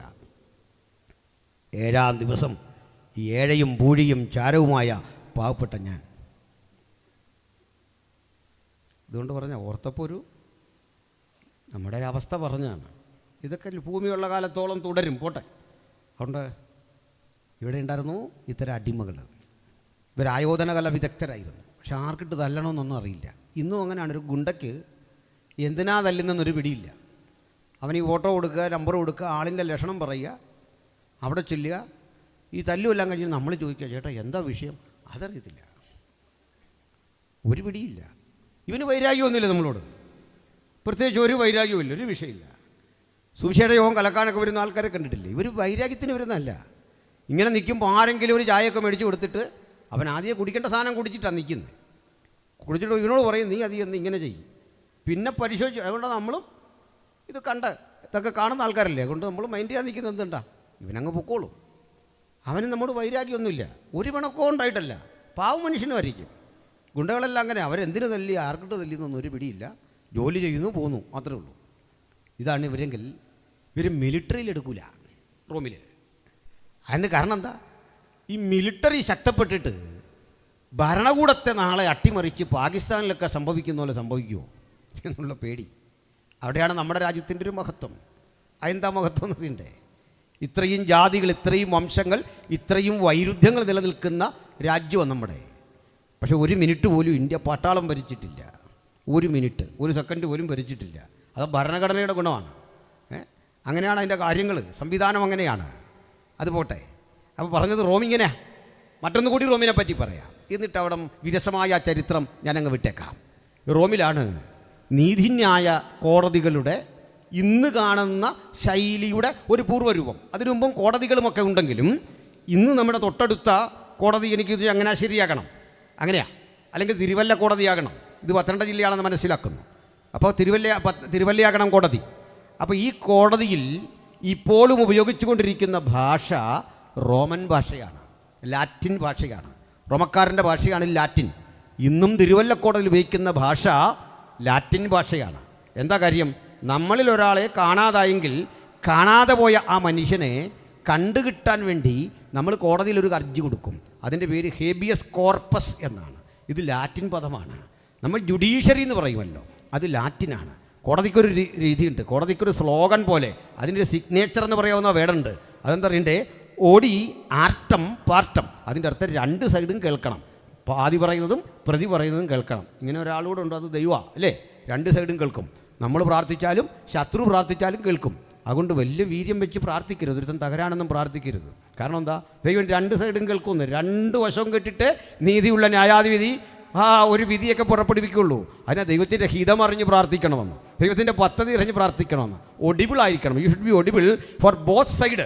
രണ്ട് സൈഡും കേൾക്കണമെന്ന്, രണ്ട് വശവും കേൾക്കണം. ചില ആളുകൾ ആദ്യം ചെന്ന് പറയുന്ന ആൾ പറയുന്നത് കേൾക്കും, അതാ അതിൻ്റെ ഒരു വശം. ദോഷം അവിടെയാണ് സംഭവിക്കുന്നത്. ഇതെല്ലാം ഉണ്ടായത് റോമിൽ നിന്നാണ്. അപ്പോൾ ജുഡീഷ്യറി, വാറണ്ട് ഇന്ന് കേൾക്കുന്ന ആ പദങ്ങളെല്ലാം തന്നെ വന്നത് റോമിൽ നിന്നാണ്. അപ്പോൾ ഇങ്ങനെയുള്ള റോം നോക്കണം, ചക്രവർത്തിയാണ് ഭരിക്കുന്നതെങ്കിലും ഇങ്ങനെയൊക്കെ കുറേ നന്മകൾ ആ നാട്ടിലുണ്ടായിരുന്നു. ഇതൊക്കെ എന്തിനാണ് ഉപയോഗിച്ചത്? ഈ അപ്പാർത്തീഡുകൾ ഉപയോഗിച്ചുകൊണ്ട് ജനത്തെ ഭിന്നിപ്പിച്ച് ഭരിക്കുന്നൊരു കാലത്ത് പൊട്ടാനിരിക്കുന്ന ഒരു അഗ്നിപർവ്വതം പോലെ മനുഷ്യൻ്റെ ഹൃദയത്തിൽ എപ്പോഴും തിരിച്ചടിക്കാനുള്ള ഒരു ത്വരയും ഒരു പ്രവണതയും കിടക്കുമ്പോൾ ഇതിനെ ശമിപ്പിക്കാൻ വേണ്ടി അവർ ചെയ്തുകൊണ്ടിരുന്ന ചില കലാപരിപാടികളുണ്ട്. അതിലൊന്നാണ് മൃഗയുദ്ധം. എന്താ മൃഗയുദ്ധം എന്നറിയണ്ടേ? രണ്ട് പരിശീലനം സിദ്ധിച്ച മൃഗങ്ങളെ കൊണ്ടു നിർത്തുക. പരിശീലനം സിദ്ധിച്ച ധാരാളം മൃഗങ്ങളെ കൊണ്ടു നിർത്തിയിട്ട് അതിൻ്റെ മുമ്പിൽ ഒരു മനുഷ്യനെ നിർത്തി അതിനോട് ഏറ്റുമുട്ടാൻ പ്രേരിപ്പിക്കുക. ചില ഘട്ടങ്ങളിൽ കരുത്തരായ ചില മനുഷ്യർ ഇത്തരം കാളക്കുറ്റന്മാരെ നിലത്തടിക്കുന്ന രീതി കണ്ടിട്ടുണ്ട്. അങ്ങനെ ആയോധന കല പഠിച്ച ആളുകൾ ഈ കാളയുടെയും മറ്റും കൊമ്പുകളിൽ പിടിച്ച് തിരിച്ച് ഏതെങ്കിലും രൂപത്തിൽ കാളയെ മലർത്തിയടിച്ചാൽ അവനെ എക്ഡുലോയ്, അതായത് അടിമത്തം വിമോചിക്കപ്പെട്ടവൻ എന്ന് പ്രഖ്യാപിക്കുകയും അവനിനി അടിമയല്ല, അവന് ധാരാളം പണം കൊടുക്കും, അവന് പാരിതോഷികങ്ങൾ കൊടുക്കും. ഇത് കണ്ട് ചെറുപ്പക്കാർ ആകൃഷ്ടരായി വന്ന് ഇങ്ങനെയുള്ള കാളക്കുറ്റനോട് മല്ലുപിടിച്ച് ജയിക്കാനൊക്കെ ശ്രമിക്കും. പൗലോസ് പറയുന്നില്ലേ, ഞാൻ എഫസോസിൽ വെച്ച് മൃഗയുദ്ധം ചെയ്തത് വെറും മാനുഷ്യമെന്ന് വരികിൽ. ഇതിൻ്റെ അർത്ഥം എന്താ? പൗലോസ് ഇങ്ങനെ സാമ്പത്തിക ബുദ്ധിമുട്ട് വന്നപ്പോൾ കാളക്കുറ്റനോട് പിടിച്ചെന്നല്ല, പിന്നെന്താ, സ്പിരിച്വലാണെന്നാണ് പറയുന്നത്. പോരാട്ടമുള്ള ദുഷ്ടസേനയോട് പിടിച്ച് ജയം വരിച്ച അനുഭവം പറയുന്നത് മാനുഷ്യമെന്ന് വരികിൽ, മാനുഷ്യമല്ല എന്നതിൻ്റെ അർത്ഥം. അപ്പോൾ ഇങ്ങനെയൊക്കെയുള്ള പരിപാടികൾ കണ്ട് ആകൃഷ്ടരായി വരുമ്പോൾ അന്ന് യജമാനന്മാർ, പെട്രീഷ്യന്മാർ അടിമകളെ ഉപയോഗിച്ചു കൊണ്ടിരുന്ന രീതി മദ്യം കൊടുത്തും നല്ല ഭക്ഷണ പദാർത്ഥങ്ങൾ കൊടുത്തും തടിപ്പിച്ച ശരീരം, പുഷ്ടിയുള്ള ശരീരം ഉളവാക്കിയിട്ട് ഇവരോട് പറയും, നീ പടപൊരുതി ജയിച്ചാൽ നീ അടിമത്തം റദ്ദ് ചെയ്യാം, 2 സുന്ദരിയായ പെൺകുട്ടികളെ നിനക്ക് ഭാര്യമാരായി തരാം. ഇങ്ങനെയൊക്കെ പറഞ്ഞ് ധാരാളം കള്ള് കൊടുത്ത് മദ്യം കൊടുത്ത് അവിടുന്ന് കിട്ടാവുന്ന മയക്കുമരുന്നുകൾ കൊടുത്ത് ചെറുപ്പക്കാരിലെല്ലാം ലക്ഷ്യബോധമില്ലാത്ത ഒരു ജീവിത ബോധം അങ്ങനെ അങ്കുരിച്ചു. ഈ ഒരു പരിസ്ഥിതിയും കൂടുതൽ കലാപകലുഷിതമായി. കാരണം അടിമകൾ ധാരാളമാണ്, അറിവില്ല, വിവേകമില്ല. അറിവും വിവേകവും ഇല്ലാത്ത ആളുകൾ മദ്യം കൂടി കഴിക്കുന്നു, മയക്കുമരുന്ന് കഴിക്കുന്നു. ഇങ്ങനെ വരുന്ന ഘട്ടത്തിൽ ഇവർ വയലൻ്റായി യജമാനന്മാർ പ്രതീക്ഷിച്ചതിൻ്റെ വിപരീത ദിശയിൽ പ്രവർത്തിക്കാൻ തുടങ്ങി. എന്താണ്? തരം കിട്ടുമ്പോഴൊക്കെ യജമാന സ്ത്രീകളെ ഉപദ്രവിക്കുക, അവരുടെ കുടിലുകൾ അവരുടെ വീടുകൾ നശിപ്പിക്കുക, കന്നുകാലികളെ പിടിച്ച് ഭക്ഷിക്കുക. ഇങ്ങനെ ക്രൂരന്മാരായി തീർന്നു. മദ്യം കൂടുതൽ കിട്ടാനുള്ള ആ സിൻഡ്രോംസ്, വിത്ഡ്രോവൽ സിൻഡ്രോംസ് നമ്മൾ പറയില്ലേ, മദ്യം നിർത്തിക്കഴിഞ്ഞവൻ്റെ ബുദ്ധിമുട്ട്, ഇതെന്നും പ്രശ്നകലുഷിതമാണ്. ഇത് തീർക്കാൻ പറ്റുന്നില്ല. മാറി മാറി ഓരോ തരം പ്രവണതകൾ അവർക്കിടയിൽ സംഭവിക്കുമ്പോൾ ഒന്നുകൂടിയുണ്ട്, ഇവർക്കിടയിൽ ഇങ്ങനെ രൂപപ്പെട്ടു വരുന്ന വിമത ശബ്ദങ്ങളെ, ഒറ്റപ്പെട്ട വിപ്ലവങ്ങളെ അടിച്ചമർത്താൻ വേണ്ടി അവർ ആവിഷ്കരിച്ച പദ്ധതിയാ വാസ്തവത്തിൽ ക്രൂശ് മരണം. കാരണം വിപ്ലവകാരികളെ ക്രൂശിൽ തറച്ച് കൊന്നാൽ, അതും പെരുവഴിയോരത്ത് കൊന്നാൽ, ഇത് കണ്ടുവരുന്ന പിന്നീടുള്ള മനുഷ്യർക്ക് ഇങ്ങനെയുള്ള സംഘടനകളിൽ പ്രവർത്തിക്കാനോ തീവ്രവാദികളാകാനോ കഴിയില്ല. ഗൾഫ് രാജ്യങ്ങളിലൊക്കെ ശിക്ഷ പൊതുസ്ഥലത്താക്കുന്നത് പോലെ ആളുകളെ വഴിയരികിൽ ക്രൂശിക്കണം. അപ്പോൾ ഒരു കാര്യം പിടികിട്ടില്ലേ, ആരെയാണ് ക്രൂശിക്കുന്നതെന്ന്? റോമിലെ അടിമകളെ. അതും അടിമകളെ വെറുതെ ക്രൂശിക്കുകയല്ല, ചാരപ്പണി ചെയ്തവരെ, രാജാവിനെ അട്ടിമറിക്കാൻ ശ്രമിച്ചവരെ, യജമാനന്മാരുടെ സ്വത്തപകരിച്ചവരെ, ഈ വലിയ കെട്ടുവള്ളങ്ങൾ മുക്കിക്കളഞ്ഞ് അതിനകത്തെ ചരക്കുകൾ കൊള്ളയടിച്ചവരെ, ആളുകളെ നിഷ്കരണം കൊന്നവരെ. നമ്മളൊരു പദം പഠിക്കും, അവനെ അധർമ്മികളുടെ കൂട്ടത്തിൽ എണ്ണി. നസ്രായനായ യേശുവിനെ അധർമ്മികളുടെ കൂട്ടത്തിൽ എണ്ണി ക്രൂശിച്ചു കൊല്ലാൻ കാരണം ദൈവമൊക്കെ മനസ്സിലായി കാണും. ഞാൻ പറയട്ടെ, ഇങ്ങനെ കിടന്ന റോമിൽ ആളുകൾ ഒതുങ്ങുന്നില്ല. ഒറ്റപ്പെട്ട വിപ്ലവങ്ങൾ അത് തിരയടിക്കും പോലെ ചില ഘട്ടങ്ങളിൽ ഭരണകൂടത്തെ അടിമുടി വിറപ്പിക്കുന്ന പരിസ്ഥിതി സംജാതമായപ്പോൾ ഇതിന് തടയിടാൻ ഭരണകൂടം ഒരു സിദ്ധാന്തം കൊണ്ടുവന്നു. അത് വളരെ ചെറുതാണ്. അത് 1 മിനിറ്റ് കൊണ്ട് പറഞ്ഞ് ഞാൻ ബൈബിളിലേക്ക് നേരെ കിടക്കുകയാണ്. മനസ്സിലാവുന്നുണ്ടോ ഇതൊക്കെ? അപ്പോൾ അതുകൂടി പറയാം. സർക്കാർ കൊണ്ടുവന്ന ഒരു നിയമത്തിൻ്റെ പേരാണ് പാക്സ് റൊമാന എന്ന് പറയും. അതിൻ്റെ അർത്ഥം റോമൻ പീസ്, റോമൻ സമാധാനം. എന്തായിരുന്നു റോമൻ സമാധാനം എന്നറിയണ്ടേ? ക്രൂശിച്ചിട്ട് അത് ധാരാളം അടിമകളെ വഴിയോരത്തിങ്ങനെ ക്രൂശിക്കും. ഇങ്ങനെ ധാരാളം പേര് ക്രൂശിക്കപ്പെട്ട് കിടക്കുന്ന കാണുമ്പോൾ ഒരു സമാധാനമൊന്നും തല്ലി ഒതുക്കും. നമ്മുടെ അടിയന്തരാവസ്ഥ എന്നൊക്കെ പറയല്ലോ പണ്ട്, അടിച്ചൊതുക്കുക. അക്രമികളെ അടിച്ചൊതുക്കുക. ഇതാണ് സ്ഥിതി. കുട്ടികളൊക്കെ സമരം ചെയ്ത് കഴിഞ്ഞ് പോലീസ് ഒന്ന് പെരുമാറിപ്പോയി കഴിഞ്ഞ് ആ കുട്ടികളുടെ അവസ്ഥ കണ്ടിട്ടുണ്ടോ? വഴി കിടക്കുക, അതാ സമാധാനം. കുട്ടികൾ വയലൻ്റായി, പോലീസ് ആകാശത്തേക്ക് വെടിവെച്ചു, 2-3 പേര് മരിച്ചു. ഇങ്ങനെയൊക്കെയുള്ള കഥകൾ കേൾക്കുമ്പോൾ ഓർക്കണം, എന്തിനു ചെയ്താ? സമാധാനം വരാൻ ചെയ്താ. ഇതിൻ്റെ പേരാണ് പാക്സ് റൊമാന. അടിമകളുടെ എണ്ണം പറഞ്ഞ് വഴിയിലിട്ട് ക്രൂശിക്കുക. പക്ഷേ ഇതങ്ങോട്ട് കഴിയുമ്പോൾ ഈ മരിച്ചവൻ്റെ സുഹൃത്തുക്കളൊക്കെ ഒത്തുകൂടും, അവൻ്റെ സഹോദരങ്ങൾ ഒത്തുകൂടി അടുത്ത തീവ്രവാദ സംഘടനയ്ക്ക് രൂപം കൊടുക്കും. ഇതിന് പിന്നിൽ പ്രവർത്തിച്ചവർക്കെതിരെ കലാപം നടത്തും. ഇങ്ങനെ റോമിൽ ഒത്തിരി വിപ്ലവങ്ങൾ ജയിച്ചിട്ടുണ്ട്. സ്പാർട്ടക്കസിൻ്റെ ഒക്കെ ചരിത്രം പഠിച്ചാൽ അത് മനസ്സിലാവും. ഇങ്ങനെയാ കഥ. പക്ഷെ ഒരു കാര്യം അറിയട്ടെ, പലതരം വിപ്ലവാശയങ്ങളും സമാധാനത്തിൻ്റെ പ്രതിവിധികളും രൂപപ്പെട്ടപ്പോൾ അവരെയെല്ലാം അമ്പരപ്പിച്ചുകൊണ്ട് ഒരിക്കലായി ഒരുവൻ ക്രൂശിക്കപ്പെട്ടു. മുഴു ലോകത്തിനും സമാധാനം. പാക്സ് റൊമാനയല്ല, മുഴു ലോകത്തിനും സമാധാനം. ക്രിസ്തു യേശുവിലെ സമാധാനം. എന്താ കാരണം? നമ്മുടെ സമാധാനത്തിനായുള്ള ശിക്ഷ അവൻ്റെ മേലായി. ഉലകത്തിന് മുഴുവൻ സമാധാനം വരുത്തുവാൻ കർത്താവായ യേശുക്രിസ്തു എന്ന യുഗപുരുഷൻ ഇന്നേക്ക് 2000 ആണ്ടുകൾക്കപ്പുറത്ത് ക്രൂശിക്കപ്പെട്ടപ്പോൾ റോമിന് മാത്രമല്ല ഉലകത്തിന് മുഴുവൻ സമാധാനം. ആ സമാധാനത്തിൻ്റെ സന്ദേശം റോമാ സമൂഹത്തോടും റോമൻ ഭൂപടത്തിൻ്റെ പരിധിക്കുള്ളിൽ അധിവസിക്കുന്ന ജനത്തോടും ഉച്ചൈസ്തരം ഘോഷിക്കാൻ ദൈവത്താൽ നിയോഗിതനായ ധനനായ പൗലോസ് സുവിശേഷം അറിയിച്ചു. റോമിൽ, കൊരിന്തിൽ, എഫെസോസിൽ പലയിടങ്ങളിൽ സുവിശേഷം അറിയിച്ച് 3 പതിറ്റാണ്ടാണ് അദ്ദേഹത്തിന് കിട്ടിയത്. 30 കൊല്ലങ്ങൾ. 30 കൊല്ലം കഴിയുമ്പോൾ ചാരിതാർത്ഥ്യ ബോധത്തോടെ അദ്ദേഹം പറയുന്ന ഒരു കാര്യമുണ്ട്. നിങ്ങളുടെ വിശ്വാസം ലോകം മുഴുവൻ പ്രസിദ്ധമായിരിക്കുന്നു. ഫേസ്ബുക്കൊന്നും ഇല്ലാത്ത കാലത്തെ, ആധുനിക സംവിധാനങ്ങളും പത്രങ്ങളും ഒന്നും ഇല്ലാത്ത കാലത്തെ, ഉച്ചഭാഷകളില്ലാത്ത കാലത്തെ ലോകം മുഴുവൻ ഈ വിശ്വാസത്തെ പ്രസിദ്ധമാക്കാൻ ഒരു മനുഷ്യൻ്റെ നിശ്ചയദാർഢ്യത്തിന് അത്രയും കഴിവുണ്ടായിരുന്നെങ്കിൽ നമുക്കിന്ന് പ്രതിജ്ഞാബദ്ധരാകണം. ഈ സുവിശേഷം മാത്രമേ ലോകത്തിന് സമാധാനം നൽകൂ എന്ന് റോമിൽ തെളിയിക്കപ്പെട്ടിട്ടുണ്ടെങ്കിൽ 3 നൂറ്റാണ്ടുകളുടെ വ്യത്യസ്തതയ്ക്കപ്പുറത്തേക്ക് റോമൻ സാമ്രാജ്യമാകെ മാറി. ഈ സുവിശേഷം അവിടെല്ലാം വ്യാപരിച്ചു. സ്ഥിതിഗതികൾക്ക് മാറ്റമുണ്ടായി. അതിൻ്റെ തൊട്ട് മുമ്പ് ഈ പൗലോസ്ലീഹയുടെ ശുശ്രൂഷയോട് ബന്ധപ്പെട്ട് അദ്ദേഹം റോമിൽ രൂപപ്പെട്ട ആ സഭയോട് പറയുന്ന ആലോചനയാണ് റോമർക്കെഴുതിയ ലേഖനം. ഇത് പ്രധാനപ്പെട്ട ചില ആശയങ്ങൾ നമുക്ക് തരുന്നു. ഇതിൽ പറയുന്ന പ്രധാന സന്ദേശം വിശ്വാസത്താലുള്ള നീതീകരണം. അതിൽ ദൈവാസന്മാരെല്ലാം പഠിക്കും. സൺഡേ സ്കൂൾ കുട്ടികളെയും ഇത് പഠിപ്പിക്കാറുണ്ട്. ദത്തെടുപ്പാണ്, വീണ്ടെടുപ്പാണ് ഇതിലെ സുശക്തമായ മറ്റൊരാശയം. പിന്നെ ആ ക്രിസ്തുയേശുവിൻ്റെ ആ കൃപയിൽ നിരന്തരം തുടരുന്ന ആളുകൾക്ക് കിട്ടുന്ന പുത്രത്വവും ഇതെല്ലാം ഇതിൽ പ്രകടമാണ്. ഇതെല്ലാം വസ്തുതാപരമായി രേഖപ്പെടുത്തി വച്ചിരിക്കുക ഈ ഗ്രന്ഥത്തിൽ. ഇവിടെ നമ്മൾ വായിച്ച വചനം ഇങ്ങനെയാണ്: സഹോദരന്മാരെ, ഞാൻ ദൈവത്തിൻ്റെ മനസ്സലിവോർപ്പിച്ച് നിങ്ങളെ പ്രബോധിപ്പിക്കുന്നു. നിങ്ങൾ ബുദ്ധിയുള്ള ആരാധനയായി നിങ്ങളുടെ ശരീരങ്ങളെ ജീവനും വിശുദ്ധിയും ദൈവത്തിന് പ്രസാദമുള്ള യാഗമായി സമർപ്പിക്കുക. താഴോട്ടുള്ള വാക്യങ്ങളും നമുക്ക് ഇതിൻ്റെ ചേർത്ത് തന്നെ പറയേണ്ടതാണ്. സമയപരിധി കൊണ്ട് ഞാൻ അങ്ങോട്ട് പോകുന്നില്ല. അതുകൊണ്ട് ആദ്യം ഈ വചനമൊന്ന് ശരിയായ വിധത്തിൽ പരിശോധിക്കാം. സഹോദരന്മാരെ, ദൈവത്തിൻ്റെ മനസ്സലിവോർപ്പിച്ചു. അപ്പോൾ സുവിശേഷ വ്യാപനത്തിൻ്റെ മീഡിയ അല്ലെങ്കിൽ അതിൻ്റെ പ്രചോദനം, അതിൻ്റെ റീസൺ മേഴ്സി ഓഫ് ഗോഡ്, ദൈവത്തിൻ്റെ കൃപയാണ്. എസൻഷ്യലായൊരു വേടാത്. ഭക്തരെ സംബന്ധിച്ചിടത്തോളം, സകല മനുഷ്യരെ സംബന്ധിച്ചിടത്തോളവും സുശക്തമായൊരു പദമാണ് ദൈവത്തിൻ്റെ കൃപ. ആ പദമാണ് സുവിശേഷം നമുക്ക് പ്രോമിസ് ചെയ്തത്. ആ കൃപയാലത്രേ വിശ്വാസം മൂലം നിങ്ങൾ രക്ഷിക്കപ്പെട്ടിരിക്കുന്നത്. കൃപയെന്ന് പറഞ്ഞാൽ എന്താ? അനർഹമായൊരു പദവിയാണ്, അനർഹമായതൊന്നാണ്. അതുകൊണ്ട് അനർഹമായ അളവിൽ നമ്മോട് ദൈവം കാട്ടിയ ഔദാര്യമുണ്ടല്ലോ, ആ ഔദാര്യത്താൽ ദൈവത്തിൻ്റെ കൃപയാൽ ഞാനൊരു കാര്യം നിങ്ങളെ ഒന്ന് ഓർമ്മപ്പെടുത്താം. എന്താണ് ആ കാര്യം? ദൈവത്തിൻ്റെ മനസ്സുകൊള്ളിപ്പിച്ച് നിങ്ങളെ പ്രബോധിപ്പിക്കുന്നത്, ഞാൻ നിങ്ങളെ എക്സോർട്ട് ചെയ്യുന്നത്, ഞാൻ നിങ്ങൾക്ക് തരുന്നൊരു ടീച്ചിങ്. അതെന്താണ്?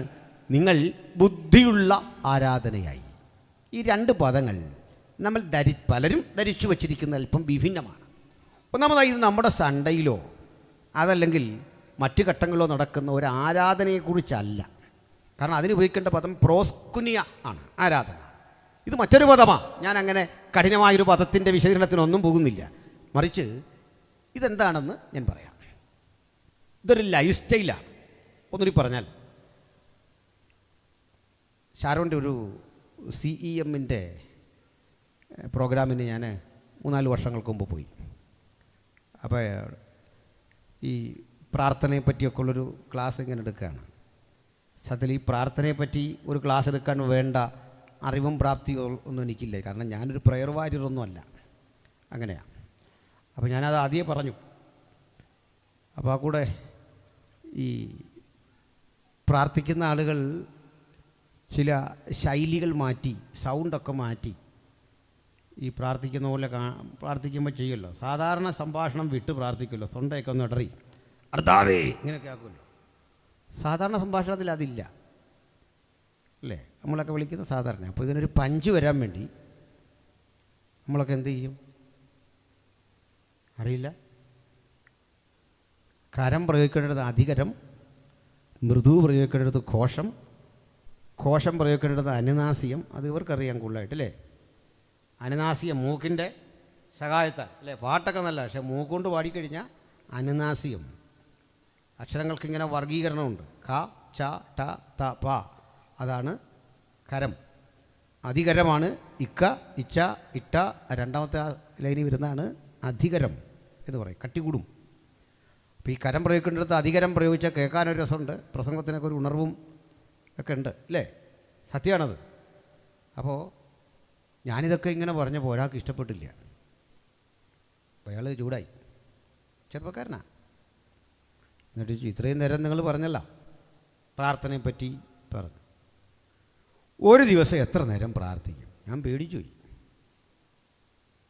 അതിൻ്റെ ഒരു കാരണം, ഈ മൊത്തം മനുഷ്യരെ ആകത്തുകയിൽ പരിശോധിച്ചാൽ അതിൽ ഏറ്റവും കുറച്ച് പ്രാർത്ഥിക്കുന്നത് ഉപദേശിമാരാണ്.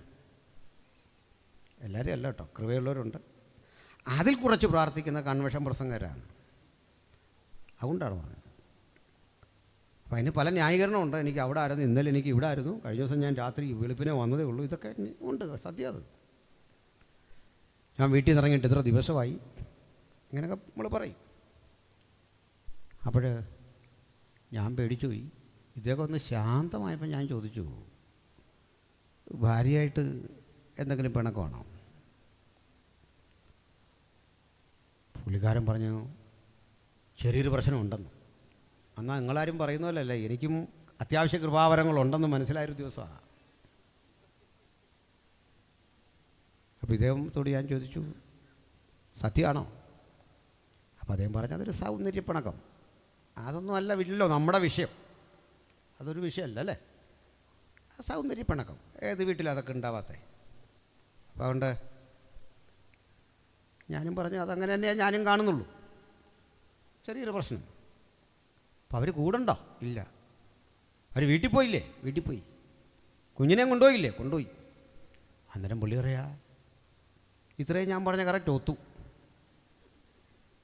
നീ കുറേ കൂടെ പറയുന്നുണ്ടോ, പക്ഷേ എനിക്ക് പ്രോഗ്രാം വന്നാൽ അടുത്ത പ്രോഗ്രാം ഡീൽ ചെയ്യാൻ അറിയത്തില്ല വരും. അതാ ഡയറിയൊക്കെ കയ്യിലുണ്ട്, ഇഷ്ടംപോലെ മീറ്റിങ്ങും കിട്ടും, പക്ഷേ അടുത്ത പ്രോഗ്രാം ഹാൻഡിൽ ചെയ്യാൻ ഇപ്പോൾ പറഞ്ഞ കൃപ പോരാ. അതുകൊണ്ട് ഞാൻ അത്രയും പറഞ്ഞ് നിർത്തി കഴിഞ്ഞപ്പോൾ ഞാൻ ചോദിച്ചു. അന്നേരം പുള്ളി എന്നെ അങ്ങോട്ട് കയറി പറഞ്ഞു ഞങ്ങൾക്ക് പിണക്കമൊന്നുമില്ല. ഇങ്ങോട്ട് വിളിച്ചു രാവിലെ, ഈ ക്യാമ്പ് 3 ദിവസം കൊണ്ട് തീരുന്നതിന് മുമ്പ് അവർ വരും. നമ്മൾ നല്ലത്. ഈ ഭാര്യയോടും കുഞ്ഞിനോടും ഒക്കെ സ്നേഹമുണ്ടോ? എത്ര മക്കളുണ്ട്? 2. അവരോട് സ്നേഹമുണ്ടോ? സത്യം പറ. ഉണ്ട്. ഉറപ്പാണോ? ഉറപ്പാ. അങ്ങനെയാണെങ്കിൽ എത്ര നേരം സ്നേഹിക്കും? ഒരു ദിവസം എത്ര മണിക്കൂർ? ഒരു ദിവസം എത്ര മണിക്കൂറാണ് മക്കളെ സ്നേഹിക്കുന്നത്? മനസ്സിലായില്ല? എന്ന് വെച്ചാൽ ഇതൊരു ലൈഫ് ലോങ് കണക്ഷനാണ്. അതിൽ പരിഭവമുണ്ട്, സ്നേഹമുണ്ട്, പ്രതിഷേധമുണ്ട്, സൗന്ദര്യപ്പിണക്കമുണ്ട്. ഇതെല്ലാം കൂടി യോജിച്ചിരിക്കുന്നൊരവസ്ഥയാണ് ഫാമിലി അല്ലേ. ഇതുപോലെ ആ മുകളിൽ നമുക്ക് ബന്ധം. മനസ്സിലായില്ല? ദൈവത്തോടുള്ള ബന്ധം അങ്ങനെയാണെന്ന്. ഭക്തരെ സംബന്ധിച്ചിടത്തോളം സൺഡേ ഓൺലി അല്ല വർഷിപ്പ്, ഇതൊരു ലൈഫ് ലോങ് ബന്ധമാണ്. അതിന് തുടക്കമുണ്ട്, അവസാനമില്ല. അങ്ങ് പോവാ നമ്മൾ നിത്യത വരെ. ഇതാ ബന്ധമെന്ന്.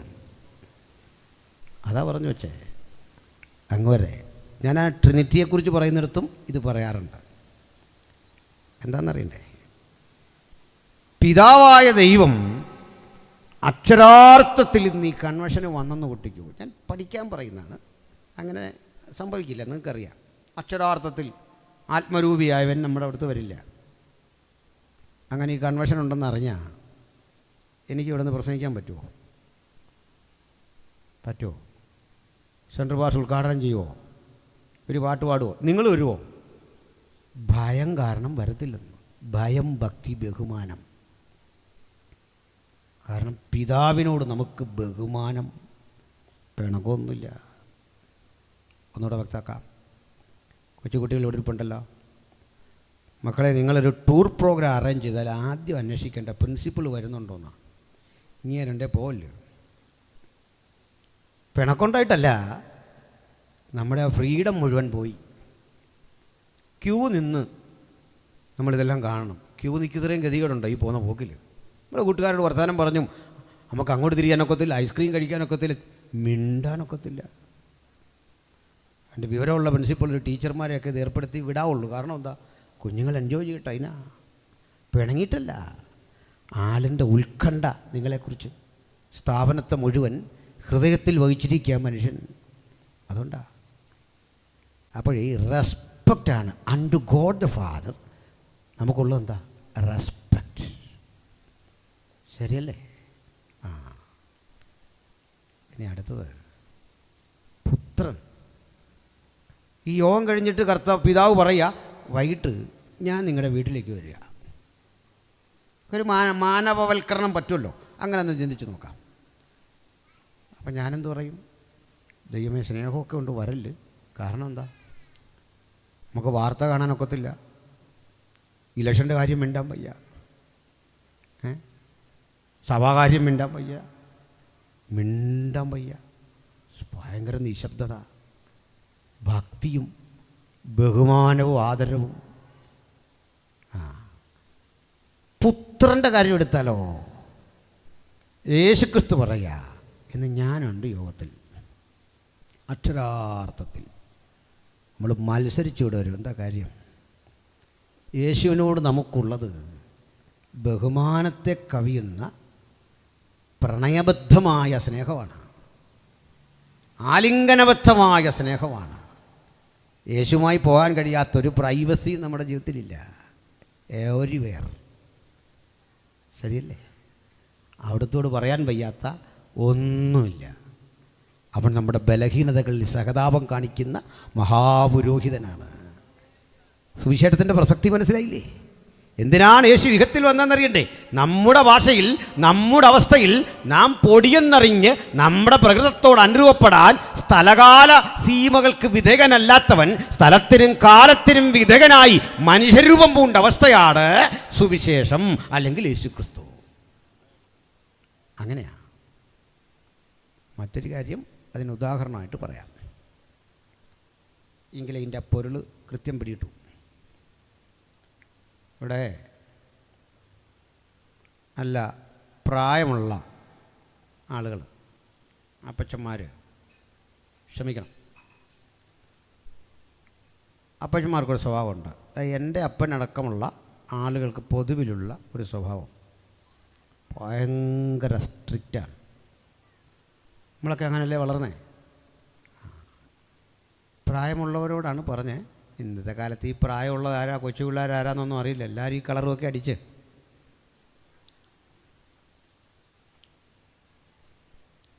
ഈ കളറടിക്കുന്നത് ഒരു തെറ്റല്ല, അത് ഞാൻ ബൈബിളിൽ നിന്ന് കണ്ടുപിടിച്ചു. ഗോൾഡി സാറേ, പൗലോസ് ഡൈ ചെയ്യുമായിരുന്നു എൻ്റെ ഒരു കണ്ടെത്തൽ.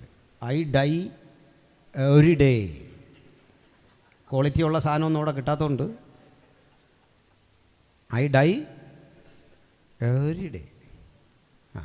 അതാ ഇംഗ്ലീഷ് ബൈബിളൊക്കെ ഉള്ളതുകൊണ്ടൊരു ഗുണം. അത് ഞങ്ങൾ ഈ ഡിബേറ്റൊക്കെ നടത്തുമ്പോൾ ആളുകൾ കൈ കിട്ടാതെ വരുമ്പോൾ നേരെ പറയും ആ ഭാഷയിൽ എങ്ങനെയാണെന്ന് പറഞ്ഞ് പോവും. അങ്ങനെയാണ്. അപ്പോൾ എന്ന് പറഞ്ഞ പോലെ അപ്പോൾ ചുരുക്കത്തിൽ പ്രായമുള്ള ആളുകൾക്ക് ഒരു പ്രശ്നമുണ്ട്, ഭയങ്കര സ്ട്രിക്റ്റ്. അതിൽ ഈ അപ്പന്മാരാണെങ്കിൽ മിണ്ടത്ത് പോലുമില്ല. നമ്മുടെ പപ്പ, ഇപ്പോഴത്തെ പിള്ളേരൊക്കെ ഭാഗ്യവാന്മാരാ. പഴയ നമ്മുടെ അപ്പൻ എന്തൊരു മോശടനാണ്. പാസുമാരാണെങ്കിൽ പറയണ്ട, ചിരിക്കാനൊക്കത്തില്ല, ആകപ്പാടെ പ്രയാസം, ഭയങ്കര പാട്. അതിൻ്റെ ചെറിയൊരു ലാഞ്ചന ഇന്നും വിട്ടുപോയിട്ടില്ല. എൻ്റെ മോനും ഞാൻ നല്ല ഫ്രണ്ട്ഷിപ്പാണ്. പക്ഷേ മോനിടയ്ക്ക് ചോദിക്കും, പപ്പ ഇന്നെങ്ങും പോകുന്നില്ലേ? എൻ്റെ വൈഫ് വന്നിട്ടുണ്ട്, പുള്ളിക്കാരോട് ചോദിക്കും, ഇന്ന് പപ്പ എങ്ങും പോകുന്നില്ലേ? എൻ്റെ അർത്ഥം നമ്മളൊരു മിനിസ്റ്റർ പോയി ചെയ്തോട്ടെ എന്നുള്ള ആഗ്രഹം കൊണ്ടല്ല, നമ്മൾ പോയിട്ട് വേണം. അവൻ ചില പദ്ധതി ഇട്ടിട്ടുണ്ട് ഇതിനാ, അല്ല പിണക്കൊന്നും ഉണ്ടായിട്ടല്ല. ഏതാണ്ടൊരു അസൗകര്യം ഈ അപ്പനുള്ളിടത്ത് ജീവിക്കാൻ, ഏതാണ്ടൊരു ബുദ്ധിമുട്ട്. ശരിയല്ലേ? തന്നെയല്ലേ അന്നത്തെ അപ്പന്മാരുടെ രീതി? പൊതുസ്ഥലത്തിട്ട് നമ്മളെ തല്ലുക, പന്ത് കളിച്ചതിൻ്റെ പേരില്ല. പന്ത് കളിച്ചില്ല, ഇങ്ങനെ നിന്നാൽ മതി, നോക്കി നിന്നാൽ മതി, അതിന് തല്ലുക. ഞാൻ 5 പേരുടെ ഇളയതാണ്. മൂത്ത ജ്യേഷ്ഠനുണ്ട്, പുള്ളിക്കാരൻ എന്തെങ്കിലും മേടിക്കാൻ അങ്ങോട്ട് വിടും. ഇപ്പോൾ പണ്ടത്തെ കാലത്ത് ഒരു വണ്ടിച്ചക്രം ഉണ്ട്, അത് മതി അന്ന്. ഇത് ഇങ്ങനെ അടിച്ചുകൊണ്ട് അങ്ങോട്ട് അഡ്ജസ്റ്റ് ചെയ്ത ഈ മണ്ണെണ്ണപ്പാട്ടേക്കായിട്ട് ഓടുന്നു, ഇങ്ങനെ അടിച്ചു പോവും. ഇത് കൺട്രോൾ ചെയ്യണം. ഇതിനാണ് ബ്രേക്കും ആക്സിലേറ്ററും എല്ലാം ആയിട്ട് നമ്മുടെ കയ്യിൽ ഈ വടിയാണ്, ഇപ്പുറത്ത് മണ്ണെണ്ണപ്പാട്ടാണ്. ഇതുമായിട്ടായി പോകണ്ടേ? നമ്മൾ അങ്ങോട്ട് ചെല്ലുമ്പോൾ അച്ഛൻ ഇങ്ങോട്ട് വരും. ഇതെന്തിനാന്ന് ചോദിക്കുകയില്ല, ഓർഡറാന്ന് തിരിച്ച്. ഇത് മറുപടി കേൾക്കാനും നിൽക്കുകയില്ല, അതിനുള്ള നേരെ ഓർക്കില്ല. ഇവരെ ചിന്ത ഇതുവഴിയൊന്നും ഇവൻ വരാൻ അർഹതപ്പെട്ട ഒരാളെ അല്ല. കാരണം ബ്രിട്ടീഷുകാർ പോയെന്ന് പറഞ്ഞാലും ഇവനിതിലൊന്നും പോകണ്ട. ഇങ്ങനത്തെ ഒരു കാലമുണ്ട്. ഇപ്പോൾ പി ടി എക്ക് അമ്മ വന്ന ഒരു തരം മയമുണ്ട്. അപ്പനാ വരുന്നതെന്ന് അറിഞ്ഞാൽ പഴയ പി ടി എക്ക് പോകുന്ന അച്ഛന്മാരെല്ലാം എന്താ പറയുന്നത്, നമ്മളിനി എന്തോ പഠിച്ചെന്ന് പറഞ്ഞു. ഞാനൊക്കെ ഒരു ശരാശരി പഠിക്കുന്ന ആളായിരുന്നു. എന്നാൽ സ്കൂളിൽ വന്നിട്ട് പറയും, നല്ല തല്ല് കൊടുത്തേക്കണം. അതാ രസം. മറ്റൊന്ന്, ഞാനൊരു ഗ്രാമീണ കർഷകൻ്റെ മകനാണ്, അത് പറയാൻ ബുദ്ധിമുട്ടൊന്നുമില്ല. ഈ ജോലി ചെയ്യുന്ന സ്ഥലത്ത് നിന്ന് ഈ വാഴക്കറ പുരണ്ട ഉടുപ്പുമൊക്കെ ഇട്ട് അത്യാവശ്യം ഒരു കുറിയാണ്ടൊക്കെ ദേഹത്തിട്ട് നേരെ ഇഞ്ഞു വരും പ്രോഗ്രസ് കാർഡിൽ ഒപ്പിടാൻ. അത് വിട്ടിട്ട് പോവും. അപ്പോൾ നമ്മൾ പ്രതീക്ഷിച്ചു വന്ന നമ്മുടെ സംസ്കാരം നമ്മൾ കരുതിയ പലതിനെയും തച്ചുടച്ചുകൊണ്ട് നമ്മുടെ ആത്മാഭിമാനത്തെ മുഴുവൻ തകർത്തുകൊണ്ടാണ് അപ്പൻ്റെ വരവ് സംഭാഷണം. വേറെ സങ്കടം കേട്ടോ, നമ്മുടെ കാലിൽ സാറ് തല്ലി 2 പാടുണ്ടെന്ന് വിചാരിച്ചു. അപ്പന് ഭയങ്കര സന്തോഷം. ഇന്നൊക്കെയാണ് അകത്ത് പോകും ടീച്ചർ, വൈകിട്ട് FIR കാണാൻ ടീച്ചർ കൊച്ചിനെ തല്ലി. നമ്മളെയൊക്കെ കാലത്താണെങ്കിൽ എത്ര അകത്ത് പോയേനെ. നമ്മുടെ വീട്ടിൽ നിന്ന് ഭയങ്കര ആഘോഷം, ഒരാൾ പോലും സപ്പോർട്ടില്ല. ഇങ്ങനെയൊക്കെ നമ്മൾ വന്നേ. ഇത്ര സ്ട്രിക്റ്റായി അപ്പൻ. ശരിയല്ലേ? ആട്ടെ, ഇങ്ങനെയുള്ള അപ്പന്മാരാ 99% അല്ലേ? ആട്ടെ, അന്നത്തെ കാലത്ത് അപ്പനോട് വിരോധം നമുക്ക് തോന്നിയിട്ടില്ലേ? യൂങ് പറയുന്നത് ഒരു മനുഷ്യൻ്റെ ജീവകാലത്ത് ഒരിക്കലെങ്കിലും അപ്പനെ കൊല്ലാൻ തോന്നുമെന്നാണ് രീതി കണ്ടു കഴിഞ്ഞാൽ. അതിനെന്തോ ആകട്ടെ, പക്ഷെ തിരിഞ്ഞിരുന്ന് 45, 50, 60 വയസ്സ് 70 വയസ്സൊക്കെ ഉള്ള നമ്മൾ തിരിഞ്ഞ് അപ്പനെപ്പറ്റി ഇപ്പോൾ ചിന്തിക്കുമ്പോൾ എന്തെങ്കിലും ഒരു പക മനസ്സിലുണ്ടോ? ഒരു വിരോധമുണ്ടോ? ഇല്ല. തല്ലിയതിൽ, വഴക്ക് പറഞ്ഞതിൽ ഇല്ല. വീട്ടിൽ ഫോട്ടോയുണ്ടേ സൂട്ടിട്ടിരിക്കുന്ന അപ്പൻ്റെ, വീട്ടിൽ ചിത്രമുണ്ടേ ഒരുങ്ങി സുമുഖനായി നിൽക്കുന്ന അപ്പൻ, അപ്പുറത്തിരിക്കുന്ന അമ്മ. അതല്ലല്ലോ ശരിക്കുള്ള അപ്പനും അമ്മയും. അമ്മയുടെ ചിത്രം, അപ്പൻ്റെ ശരിക്കുള്ള ചിത്രം എന്നറിയണ്ടേ? മുമ്പ് പറഞ്ഞ വാഴക്കറ പുരണ്ട ഉടുപ്പ് അത് ഊരിക്കൊണ്ട് എവിടെങ്കിലും ഇട്ടിട്ട് മധുരമിടാതൊരു കട്ടൻ കാപ്പിയൊക്കെ കുടിച്ച് നമ്മെ വളർത്താൻ വേണ്ടി പണിയെടുത്ത അപ്പൻ്റെ ഫോട്ടോ നമ്മുടെ ഒന്നും കയ്യിലില്ല. മനസ്സിലായില്ലേ? 3-4 കിലോമീറ്റർ അല്ലെങ്കിൽ അങ്ങ് അറബി ദേശത്തെ ഒട്ടകത്തിൻ്റെ ചവിട്ട്. ഇപ്പോഴൊക്കെ പ്രൊഫഷണൽ എഡ്യൂക്കേഷൻ വന്ന ശേഷമാണ് നമുക്ക് സമ്പദ്സ്ഥിതി മാറിയത്. ഒട്ടകത്തിൻ്റെ ചവിട്ടും അറബിയുടെ തെറിയൊക്കെ കേട്ട് തല്ലി കിട്ടി. അതൊന്നും ഒരു മനുഷ്യനെയും അറിയിക്കാതെ നമ്മെ സുന്ദരനാക്കാൻ, സുമുഖനാക്കാൻ പാടുപെട്ട അപ്പനുണ്ടല്ലേ? അങ്ങനല്ലേ?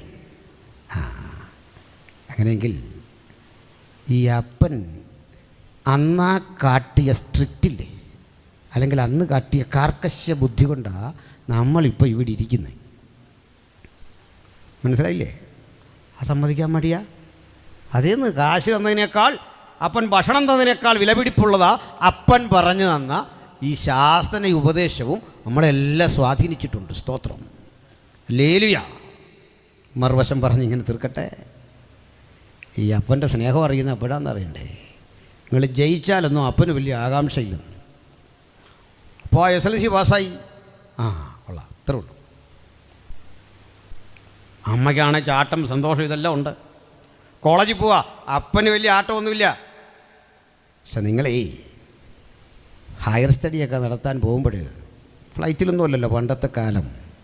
നമ്മൾ തിരുവല്ലയിൽ ചെന്നു, റെയിൽവേ സ്റ്റേഷനിൽ ഓരോരുത്തരായി കയറുന്ന കൂടെ ലാസ്റ്റ് കെട്ടിപ്പിടർന്ന് അനുജനെ ചേട്ടനെ എല്ലാം കണ്ട് യാത്ര പറയുക നമ്മളെ. അമ്മ കരയുമ്പോൾ അപ്പൻ പറയും, കരഞ്ഞൊന്നും അവനെ യാത്ര അയക്കരുത്, അവൻ ദൂരോട്ടൊന്നും അല്ലല്ലോ പോകുന്നേ, നല്ല കാര്യത്തിനല്ലേ, കരയാതെ ധൈര്യമായിട്ട് നിൽക്കുക.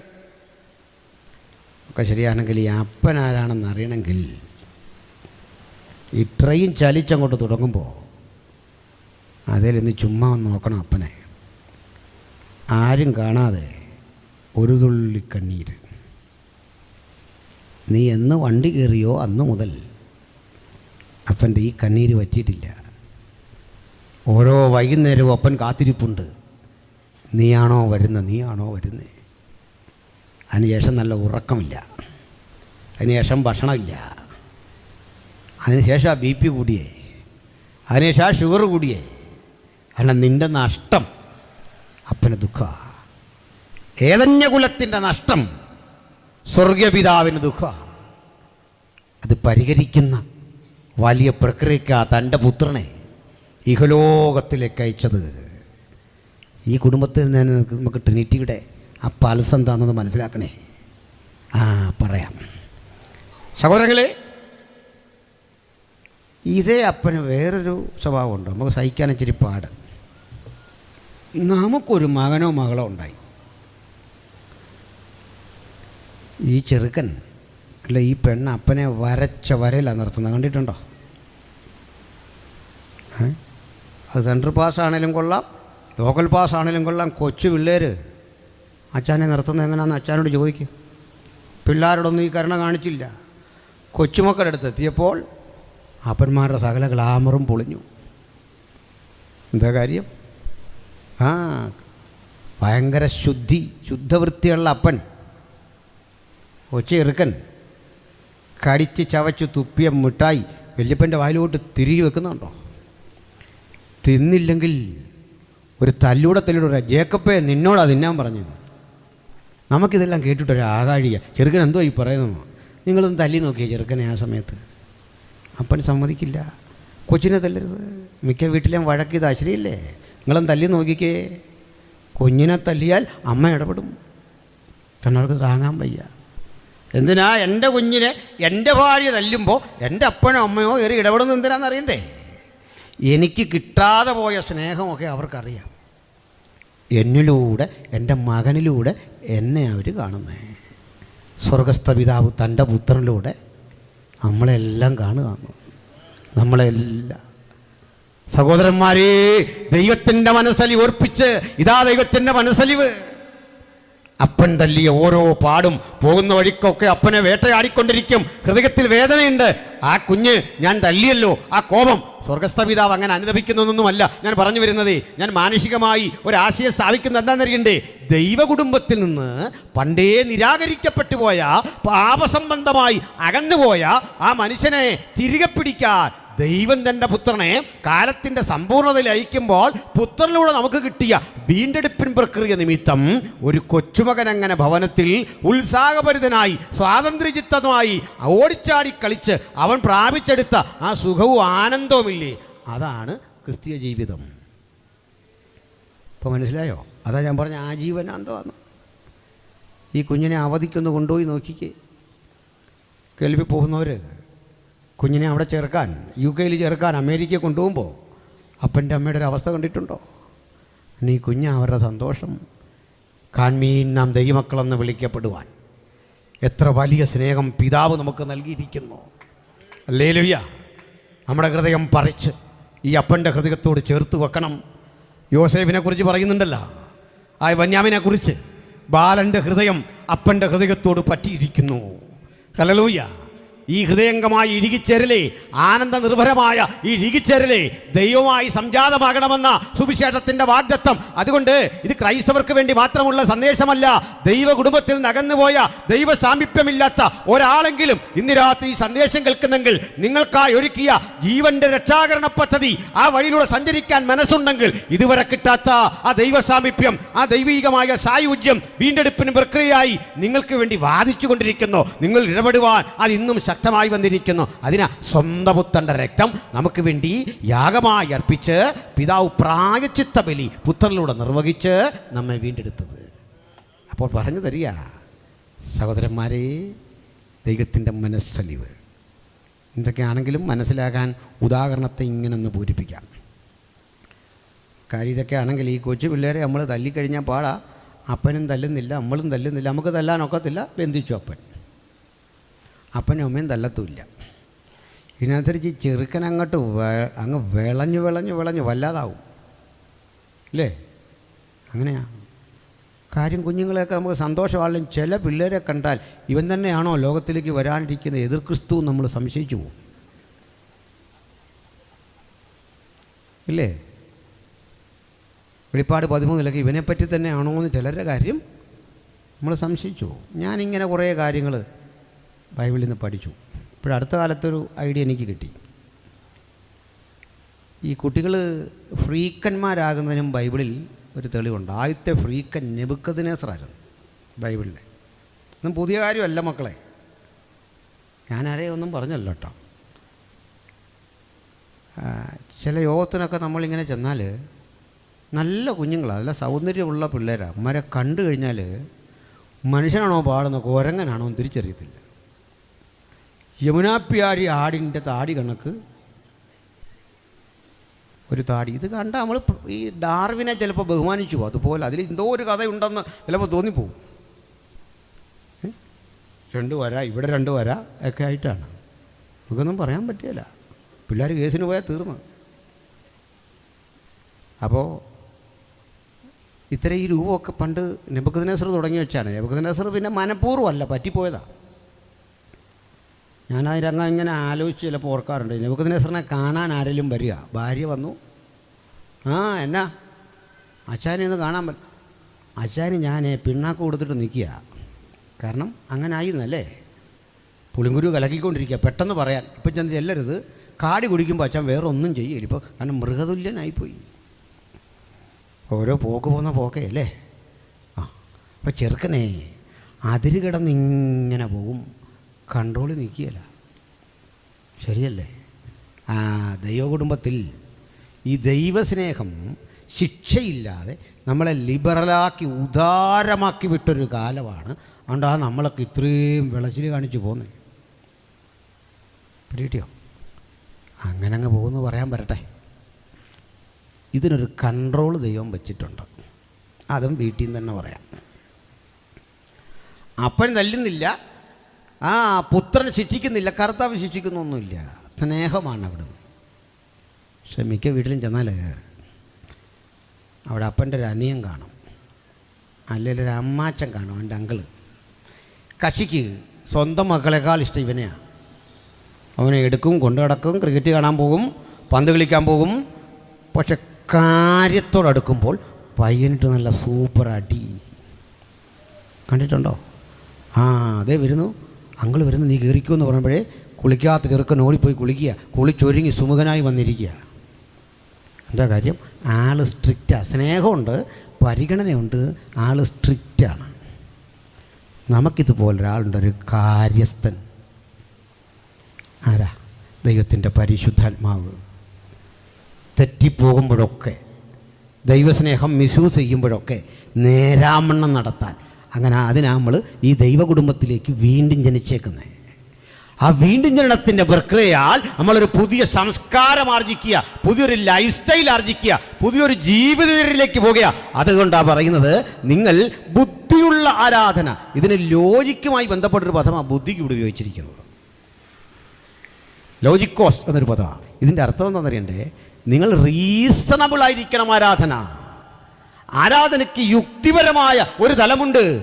യുക്തിപരമായ ഒരു പദമെന്ന് പറയുമ്പോൾ ബുദ്ധിയുടെ പ്രമാണമൊന്നും അല്ലത്. അതെന്താണ് എന്ന് ഞാൻ പറയാം. പ്രിയപ്പെട്ടവരെ, അവിടെ ആരാധനയല്ല, സർവീസ്. ലോകോസർത്ഥം നിയമം, വചനം, വാക്ക് നമുക്കറിയാമല്ലോ, ഇതാണ് അർത്ഥം. അങ്ങനെയെങ്കിൽ നിയമാനുസൃതമായിരിക്കണം, ലോജിക്കലായിരിക്കണം ഈ ആരാധന എന്ന് പറയുമ്പോൾ. അത് ഒറ്റവാക്കിൽ പറയാം, പ്രമാണബദ്ധമായിരിക്കണം ആരാധന. പ്രമാണബദ്ധമല്ലാത്തത് സ്വീകരിക്കാൻ കഴിയില്ല. ആ പ്രമാണബദ്ധമായിരിക്കണം എന്ന് പറയുമ്പോൾ ഒന്നുകൂടി വിവരിച്ചു പറയുകയാണ്, നിങ്ങളുടെ ശരീരങ്ങളെ ജീവനും വിശുദ്ധിയും ദൈവത്തിന് പ്രസാദവുമുള്ള യാഗമായി അർപ്പിക്കണം. ഇത് പറയുമ്പോൾ ഒരു വസ്തുത കൂടി ചേർത്ത് പറയാനുണ്ട്.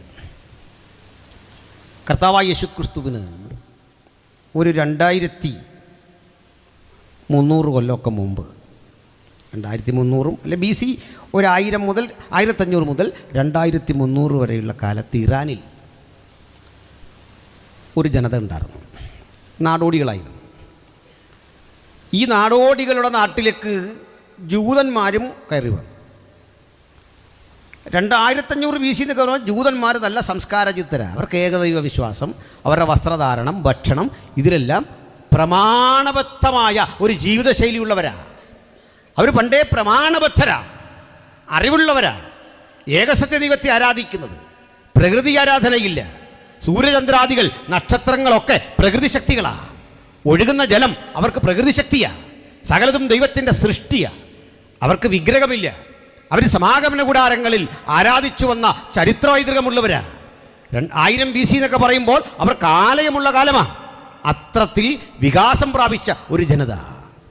ഈ ജനതയും ഇറാനിൽ പാർത്തിരുന്നൊരു ജനതയും തമ്മിൽ ഏറ്റുമുട്ടൽ ശക്തമായപ്പോൾ ബുദ്ധി കൊണ്ട്, ശക്തി കൊണ്ട് ഈ ഹീബ്രൂസ് അല്ലെങ്കിൽ ജൂതന്മാർ ഇറാനികളുമായി ഏറ്റുമുട്ടിയ അന്നത്തെ ഒരു പാകണായിരുന്നു. ആ ഏറ്റുമുട്ടലിൽ ആ ഇറാനികൾ 2 വഴിക്ക് ഓടി. ഒരു കൂട്ടർ പോയ സ്ഥലം ജർമ്മനി. ആ ജനസിൽപ്പെട്ട ആളാണ് ഹിറ്റ്ലർ, ആര്യാസ്.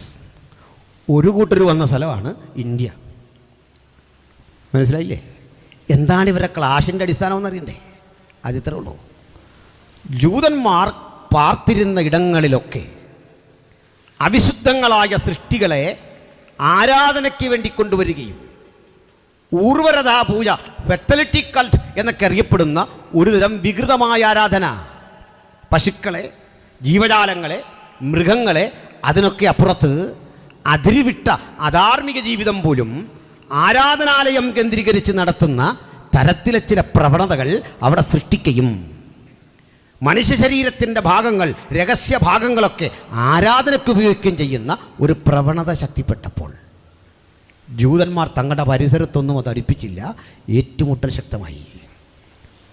ഇന്ത്യയിലേക്ക് വരുമ്പോഴുള്ള സ്ഥിതി എന്താ? ഇന്ത്യക്കാർക്ക് അന്നൊക്കെ നല്ല സംസ്കാരമുണ്ട്.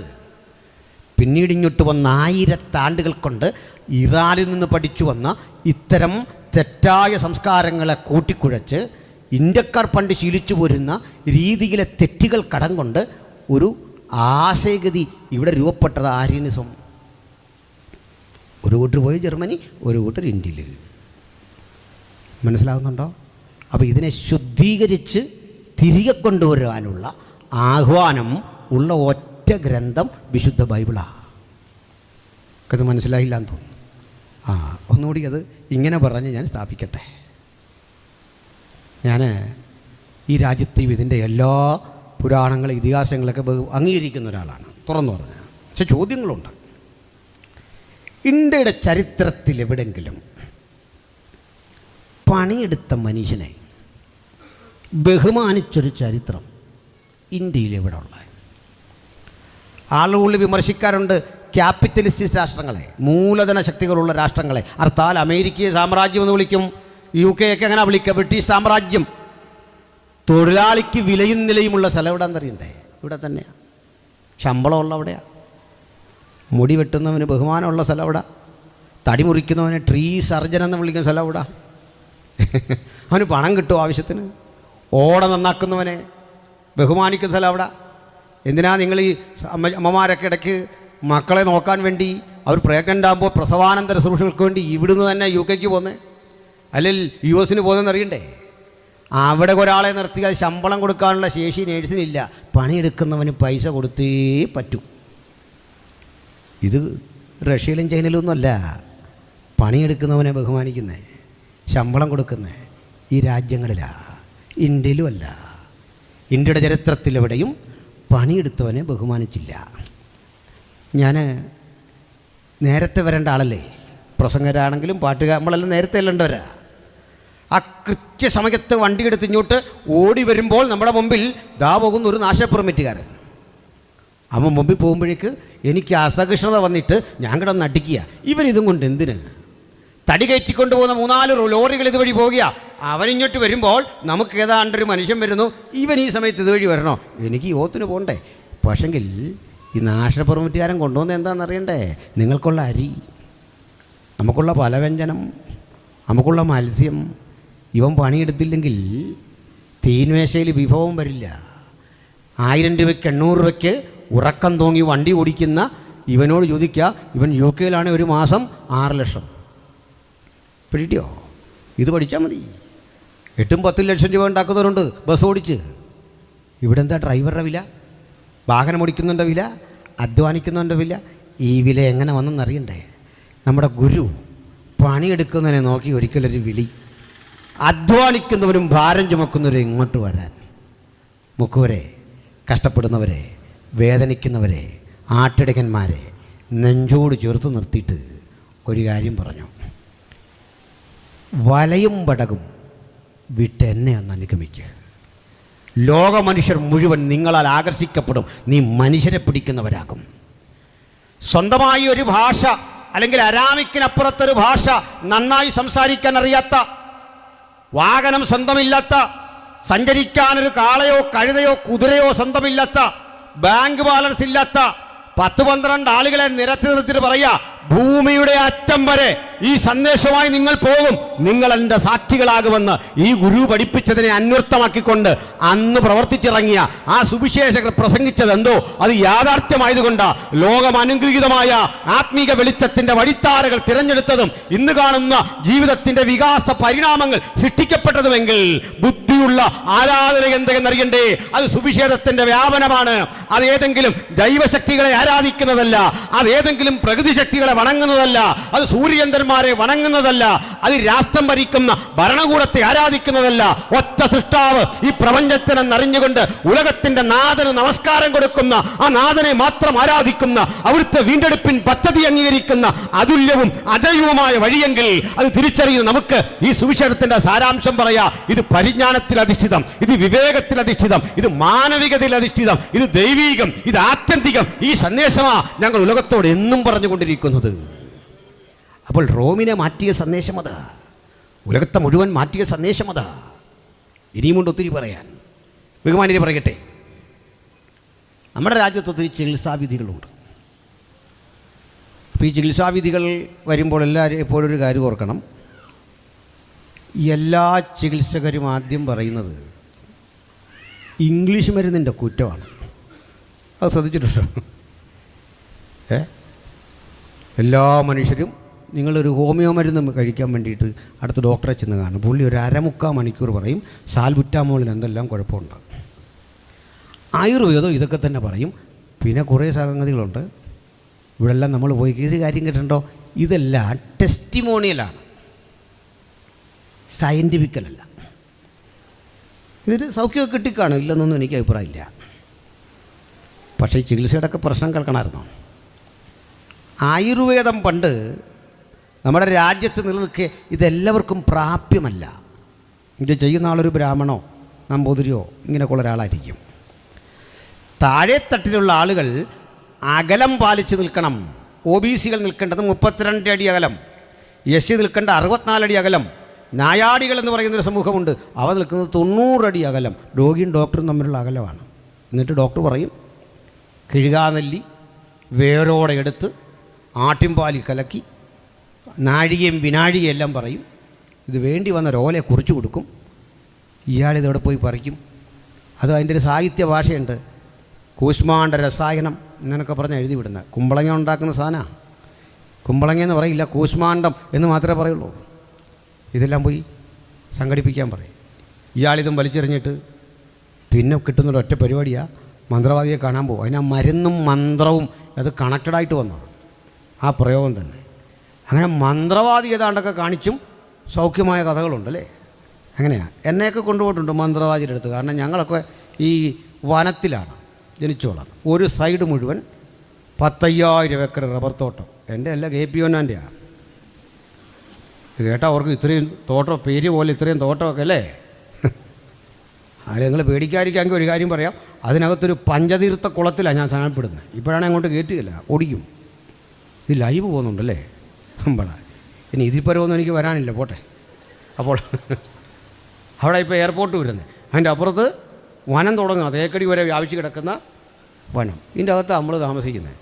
ഹോസ്പിറ്റലിൽ പോകുന്നതിനേക്കാൾ നമ്മളെടുത്തുകൊണ്ട് അപ്പുറത്ത് ഒരു മന്ത്രവാദിയുണ്ട്. അവിടെ ചെല്ലുമ്പോൾ പുള്ളി പനിയാന്നൊക്കെ കിട്ട് കഴിയുമ്പോൾ ഏതാണ്ടെല്ലാം അടുത്ത് ബിംബോം എന്നൊക്കെ പറഞ്ഞ് നമ്മുടെ ദേഹത്തേക്ക് ഈ സംഗതി തട്ടിവിടും.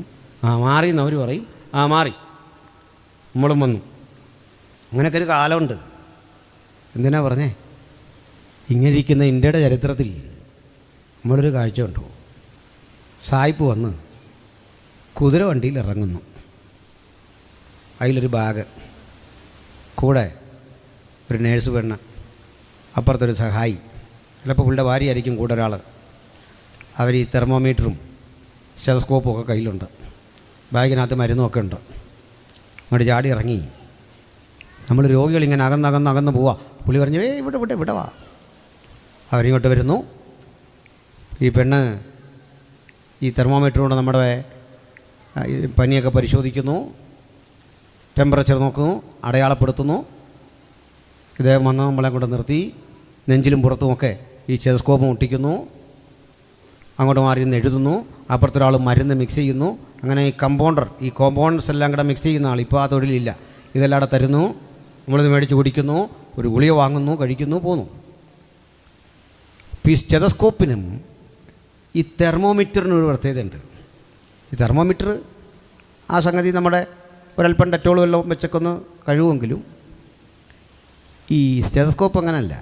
ഒറ്റ സ്റ്റെതസ്കോപ്പ് കൊണ്ട് നമ്പൂതിരിയും നായാടിയും ക്രിസ്ത്യാനിയും ദലിതനെ ആദിവാസി എല്ലാം പുള്ളി തൊട്ടു. അപ്പോൾ ഇന്ത്യൻ സമൂഹത്തിൽ നിന്ന് ജാതി മാറ്റാൻ ശ്രമിച്ച ഉപകരണത്തിൻ്റെ പേരാണ് സ്റ്റെതസ്കോപ്പ്, അസ്പർശ്യത. ഇത് കൊണ്ടുവന്നത് നമ്മളാണ് അവിടുന്ന്, മനസ്സിലായില്ലേ? ഇതൊക്കെ ക്രിസ്തീയമാണ്.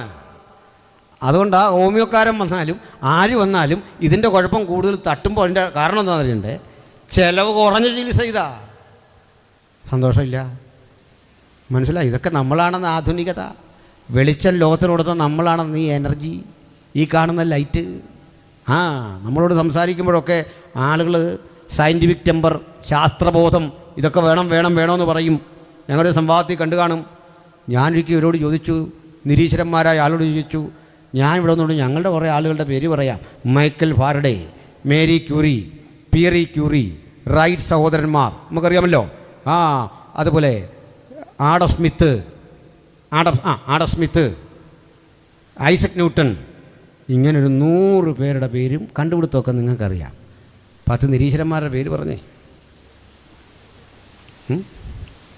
പറയാമോ? ഇവരാ നമ്മളെ പഠിപ്പിക്കുന്നത്. അതിൽ ന്യൂട്ടനെ പറ്റി പറയാനുണ്ട്. ന്യൂട്ടൻ ചുമ്മാ അതൊരു ശാസ്ത്രജ്ഞനല്ല. സർ ഐസക് ന്യൂട്ടൻ രക്ഷാനിർണയം പ്രാപിച്ച് യേശുവിൻ്റെ പുനരാഗമനം കാത്തിരുന്ന ഒരു ദൈവോയിതലാണ്. ശാസ്ത്രം പഠിക്കാൻ എടുത്ത സമയത്തേക്കാൾ കൂടുതൽ ബൈബിൾ പഠിച്ച മനുഷ്യനാണ്.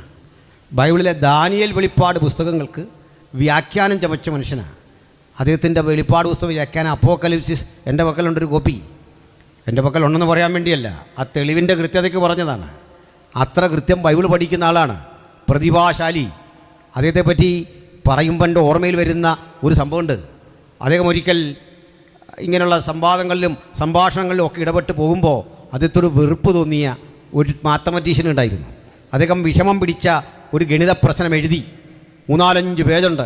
ഇത്ര എഴുതിയിട്ട് പറഞ്ഞു, ഈ പ്രോബ്ലം ഒന്ന് സോൾവ് ചെയ്യാൻ ന്യൂട്ടന് സാധിക്കുമെങ്കിൽ മാത്രമേ നിങ്ങൾ യഥാർത്ഥ മാത്തമാറ്റീഷ്യൻ എന്ന് ഞാൻ അംഗീകരിക്കൂ, ചലഞ്ച് ചെയ്യുന്നു, വെല്ലുവിളിക്കുന്നു എന്നൊക്കെ പറഞ്ഞ് അങ്ങോട്ട് എഴുതി വിട്ടു. 1 മാസം കൊടുത്തു. ഇത് ന്യൂട്ടൻ പരിശോധിച്ചു. ഈ 1 മാസം കൊടുത്ത പ്രോബ്ലം ചെയ്യാൻ ന്യൂട്ടന് വേണ്ടത് 2 മിനിറ്റ് മതിയായിരുന്നു. 2 മിനിറ്റ് കൊണ്ട് ഈ പ്രോബ്ലം എല്ലാം ചെയ്തിച്ച് തൻ്റെ ഡ്രൈവറെ വിളിച്ചിട്ട് പറഞ്ഞു, നീ ഇതിൻ്റെ താഴെ ഒരു ഒപ്പിട്ടിട്ട് നീയാണിത് ചെയ്തതെന്ന് പറഞ്ഞേക്കണം. ഞാൻ ആ വഴിക്ക് വരികയല്ല. ന്യൂട്ടൻ്റെ ഡ്രൈവർ ഏതാനും മണിക്കൂർക്കുള്ളിൽ മറ്റേ പുള്ളി കൊണ്ടുവന്ന് കൊടുത്തു. പുള്ളി ഇതാകെ നോക്കിയിട്ട് അമ്പരന്ന് ഈ ഡ്രൈവറെ കുറേ നേരം നോക്കി. ഒരു ചോദ്യം വരുമോ എന്നോർത്ത് ഡ്രൈവർ ഭയന്നിരിക്കെ ഇതിൻ്റെ പിന്നിലെ രഹസ്യം കണ്ടുപിടിച്ച ഈ മനുഷ്യൻ പറഞ്ഞൊരു കാര്യമുണ്ട്. അത് ഗ്രീക്കിൽ ഇങ്ങനായിരുന്നു: താങ്കും അങ്ക്വേ ലിയോണം. മാത്തമാറ്റിക്സും ഇതൊക്കെ പഠിച്ചവർക്കറിയാം. അതിൻ്റെ അർത്ഥം അറിയാം, ഇതിൽ ആ സിംഹത്തിൻ്റെ കരസ്പർശമുണ്ട്. സിംഹം ആരാന്ന് മനസ്സിലായല്ലോ. ഇതൊക്കെ ഉള്ള സമൂഹമാണ് നമ്മൾ, മനസ്സിലായില്ലേ? അവിടെ നിന്നുകൊണ്ടാണ് നമ്മളെ ശാസ്ത്രം പഠിപ്പിക്കാൻ നിരീശ്വരന്മാർ വരുന്നത്. ഈ ഗ്രന്ഥം, ഇതിൻ്റെ പവിത്രത, ഇതിൻ്റെ മഹനീയത ഉലകത്തോട് ഘോഷിക്കാൻ വിളിക്കപ്പെട്ട നമ്മൾ തലകുനിച്ചല്ല ഇത് പറയേണ്ടത്. ആത്മാഭിമാന പുരസ്സരം പറയണം. ലോകത്തിൻ്റെ ആധുനികതയുടെ വെളിച്ചം നൽകിയത്, ലോകമെന്ന് കാണുന്ന അളവിലേക്ക് മാറ്റിയത് ഈ പുസ്തകമാണ്. പ്രിയരേ, നമുക്കൊരു കാര്യം അറിയാം. 1000 ആണ്ടുകൾ ലോകത്തെ ഭരിച്ച സംസ്കൃതിയാണ് അറബികൾ. ഇന്ത്യ വരെ ഭരിച്ചു മുഗളന്മാർ. 1000 വർഷം ലോകത്തെ മുഴുവൻ ഭരിച്ച അറബികൾക്ക് അറബി ലോകത്ത് മുഴുവൻ പ്രചരിപ്പിക്കാൻ കഴിഞ്ഞില്ല. പരിമിത കാലം ലോകത്തെ ഭരിച്ച സാമ്രാജ്യ ശക്തിയാണ് ബ്രിട്ടൻ. ആ പരിമിത ശക്തി കൊണ്ട്, കാലഘട്ടം കൊണ്ട് ഇംഗ്ലീഷ് ലോകത്തിൻ്റെ ഭാഷയാക്കി മാറ്റാനും അവരിടുന്ന പാൻറ്റും അവരുടെ ഷർട്ടും അവരുടെ സൂട്ടും അവരുടെ ടൈയും, ഒറ്റ വാക്കിൽ പറഞ്ഞാൽ അവരുടെ സംസ്കാര ചിത്ര ലോകത്ത് വ്യാപരിപ്പിക്കാൻ കഴിഞ്ഞെങ്കിൽ അവരുപയോഗിക്കുന്ന ആ സംസ്കാരത്തെ പരോക്ഷമായി സ്വീകരിച്ചിട്ടാണ് ഇന്ന് അവരെ കുറ്റം പറയുന്നതെങ്കിൽ, ഇരുട്ട് ആണ്ടുകിടന്ന ആ ജനതയ്ക്കും വെളിച്ചം പകർന്നത് ഈ തിരുവെഴുത്തും ബൈബിളുമാണ്. അവിടുന്നാണ് ഉണർവ് പ്രസംഗം രൂപപ്പെട്ടത്, പ്രാർത്ഥനാ മനുഷ്യന്മാർ രൂപപ്പെട്ടത്. മുള്ളറെ പോലെയുള്ള പ്രാർത്ഥനാ മനുഷ്യർ, മൂടിയെപ്പോലുള്ള പ്രഭാഷകര്, നമ്മൾ അറിയുന്ന ആദരണീയനായ വില്യം കേറിയെ പോലുള്ള സുവിശേഷകന്മാര് ആ രാജ്യത്ത് രൂപപ്പെട്ട് ലോകത്തെ ഇളക്കി മറിച്ച് മാറ്റം വരുത്തിയെങ്കിൽ, ശാസ്ത്രമാകട്ടെ, സാമൂഹ്യ ശാസ്ത്രമാകട്ടെ, ലോകത്തിന്റെ ചിന്താപദ്ധതികൾ എന്തുമാകട്ടെ, അതിനെല്ലാം ബീജാഭാവം നൽകിയത് വിശുദ്ധ ബൈബിളിന്റെ ചിന്തയെങ്കിൽ, ആ ചിന്തയിൽ അധിഷ്ഠിതമായ പ്രബോധനം പ്രചോദിപ്പിച്ചതെന്താ?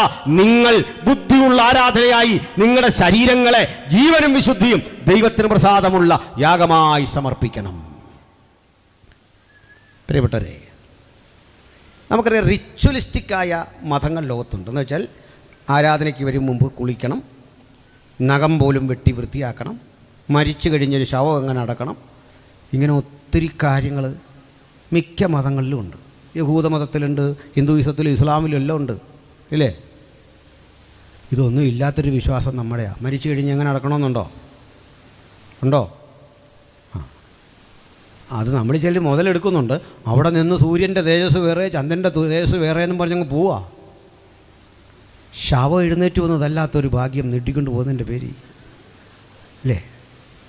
എങ്ങനെ ശവം അടക്കണം, എങ്ങനെ ആരാധനയ്ക്ക് വരണം, എങ്ങനെ വസ്ത്രം ധരിക്കണം, ഇങ്ങനെ ഡെയിലി റൊട്ടീൻ, നമ്മൾ എങ്ങനെയാണ് പല്ല് കേൾക്കേണ്ടത്, ഇതൊന്നുമില്ല എന്ന് എഴുതിയിട്ടില്ലെന്ന് അങ്ങനെ ഒരു സംഭവമൊന്നും പറഞ്ഞിട്ടില്ല. പക്ഷേ ലോകത്തെവിടെ ക്രിസ്ത്യാനിത്വത്തെ ഇത് പഠിപ്പിക്കേണ്ടി വന്നോ? ആരെങ്കിലും പഠിപ്പിക്കേണ്ടി വന്നോ? ഇല്ല. പരിഷ്കൃതങ്ങളായ പല എയർപോർട്ട് വഴികളിൽ നിങ്ങൾ പോക്കോ, നല്ല സുമുഖന്മാരായ ഓറഞ്ച് പോലെ നിറമുള്ള അറബി ഒരു കമ്പും കൊണ്ട് പല്ലും തെച്ചുകൊണ്ടിരുന്നതാണ്. മനസ്സിലായില്ലേ? അതുവഴി പല്ലും തെച്ചുകൊണ്ട് വരിക. പണമുണ്ട്, കോടീശ്വരനാ, രാജകുടുംബത്തിൽ പെട്ടവനാ, ഇൻ്റർനാഷണൽ എയർപോർട്ടിൽ ഒരു കമ്പും കൊണ്ട് ഇങ്ങനെ പല്ലും തെച്ചുകൊണ്ട് നിൽക്കുക. അവിടെ നിൽക്കേണ്ടതിൻ്റെ കയ്യിൽ ഓരോ കമ്പുണ്ട് പല്ല് തേക്കാൻ. ഇതാണ് ക്രിസ്ത്യാനിറ്റി. നമുക്കിതൊന്നും എഴുതി വച്ചിട്ടില്ല, ഇതൊന്നും ഇവിടെ രേഖപ്പെടുത്തിയിട്ടില്ല. ഈ അറിവ് എങ്ങനെ രൂപപ്പെട്ടു വന്നത്? മാനവികതയുടെ വളർച്ചാഘട്ടങ്ങളെ എങ്ങനെ നയിക്കണമെന്ന് ഉലകത്തെ പഠിപ്പിക്കാൻ ദൈവം ഉപയോഗിച്ച ചില സംസ്കാരങ്ങളും ശക്തികളുമുണ്ട്. അവർ നമ്മെ പഠിപ്പിച്ചു തന്ന പാതയിലൂടെ പുറകോട്ടല്ല, മുമ്പോട്ടാണ് നമ്മുടെ യാത്ര. അതിനാണ് ഞാൻ ആദ്യം നദികളുടെ ഒക്കെ കണക്കും കാര്യങ്ങളുമൊക്കെ പറഞ്ഞത്. അതുകൊണ്ട് ഇനിയുള്ളൊരു കാലം നമ്മൾ സുവിശേഷം പറയുമ്പോൾ ഒരു കാര്യം ഓർത്തുകൊള്ളണം, അത് കേവലമായ ആത്മരക്ഷ കൊണ്ട് തീരുന്നൊരു കാര്യമല്ല. മറിച്ച് അതിൻ്റെയൊക്കെ അപ്പുറത്ത് ഒരു മനുഷ്യനെ മനുഷ്യനായ ഇഹലോകത്തിലും വരാനിരിക്കുന്ന ലോകത്തിൽ അവൻ്റെ ആത്മാവിനും വില കൽപ്പിച്ചുകൊണ്ട് അവനെ അതിൻ്റെ സമഗ്രതയിലെടുക്കുന്ന മഹത്തര ചിന്തയാത്. അതുകൊണ്ടാണ് ഏത് മനുഷ്യനെയും ക്രിസ്തുവിൽ തികഞ്ഞവനാക്കി നിർത്തുകയാണ് സുവിശേഷത്തിൻ്റെ ലക്ഷ്യമെന്ന് കൊലോസ്യ ലേഖനത്തിൽ അപ്പോസ്തലൻ വിളിച്ചു പറയുന്നത്. അവൻ്റെ ഫുൾനെസ്സിലേക്ക്, ആ തികവിലേക്ക് അവനെ കൊണ്ടുവരാൻ നമുക്ക് മുമ്പിൽ ഒരു റോൾ മോഡൽ വെച്ചു പിതാവ്. അതാണ് നമ്മുടെ കർത്താവായ യേശു ക്രിസ്തു. ഒരു വാക്കുകൂടി പറഞ്ഞ് നിർത്തിയേക്കാം, സമയത്തും. നമ്മൾ ആരോളമാ തികയണ്ടേ? ഇതാ ലൂക്കോസ് തൻ്റെ സുവിശേഷത്തിൽ പറയാൻ ആഗ്രഹിച്ച ഒരു കാര്യം. ഡോക്ടറെ ജോലി ചികിത്സ എന്ന് പറഞ്ഞ് നിർത്തണ്ട. ചികിത്സയെന്ന് പറഞ്ഞാൽ എന്താണെന്ന് അറിയണ്ടേ? ഡോക്ടർ ശ്രമിക്കുന്നത് നമ്മളെ ഭൂതകാലത്ത് ജീവിക്കാൻ പഠിപ്പിക്കുക. മനസ്സിലായില്ല?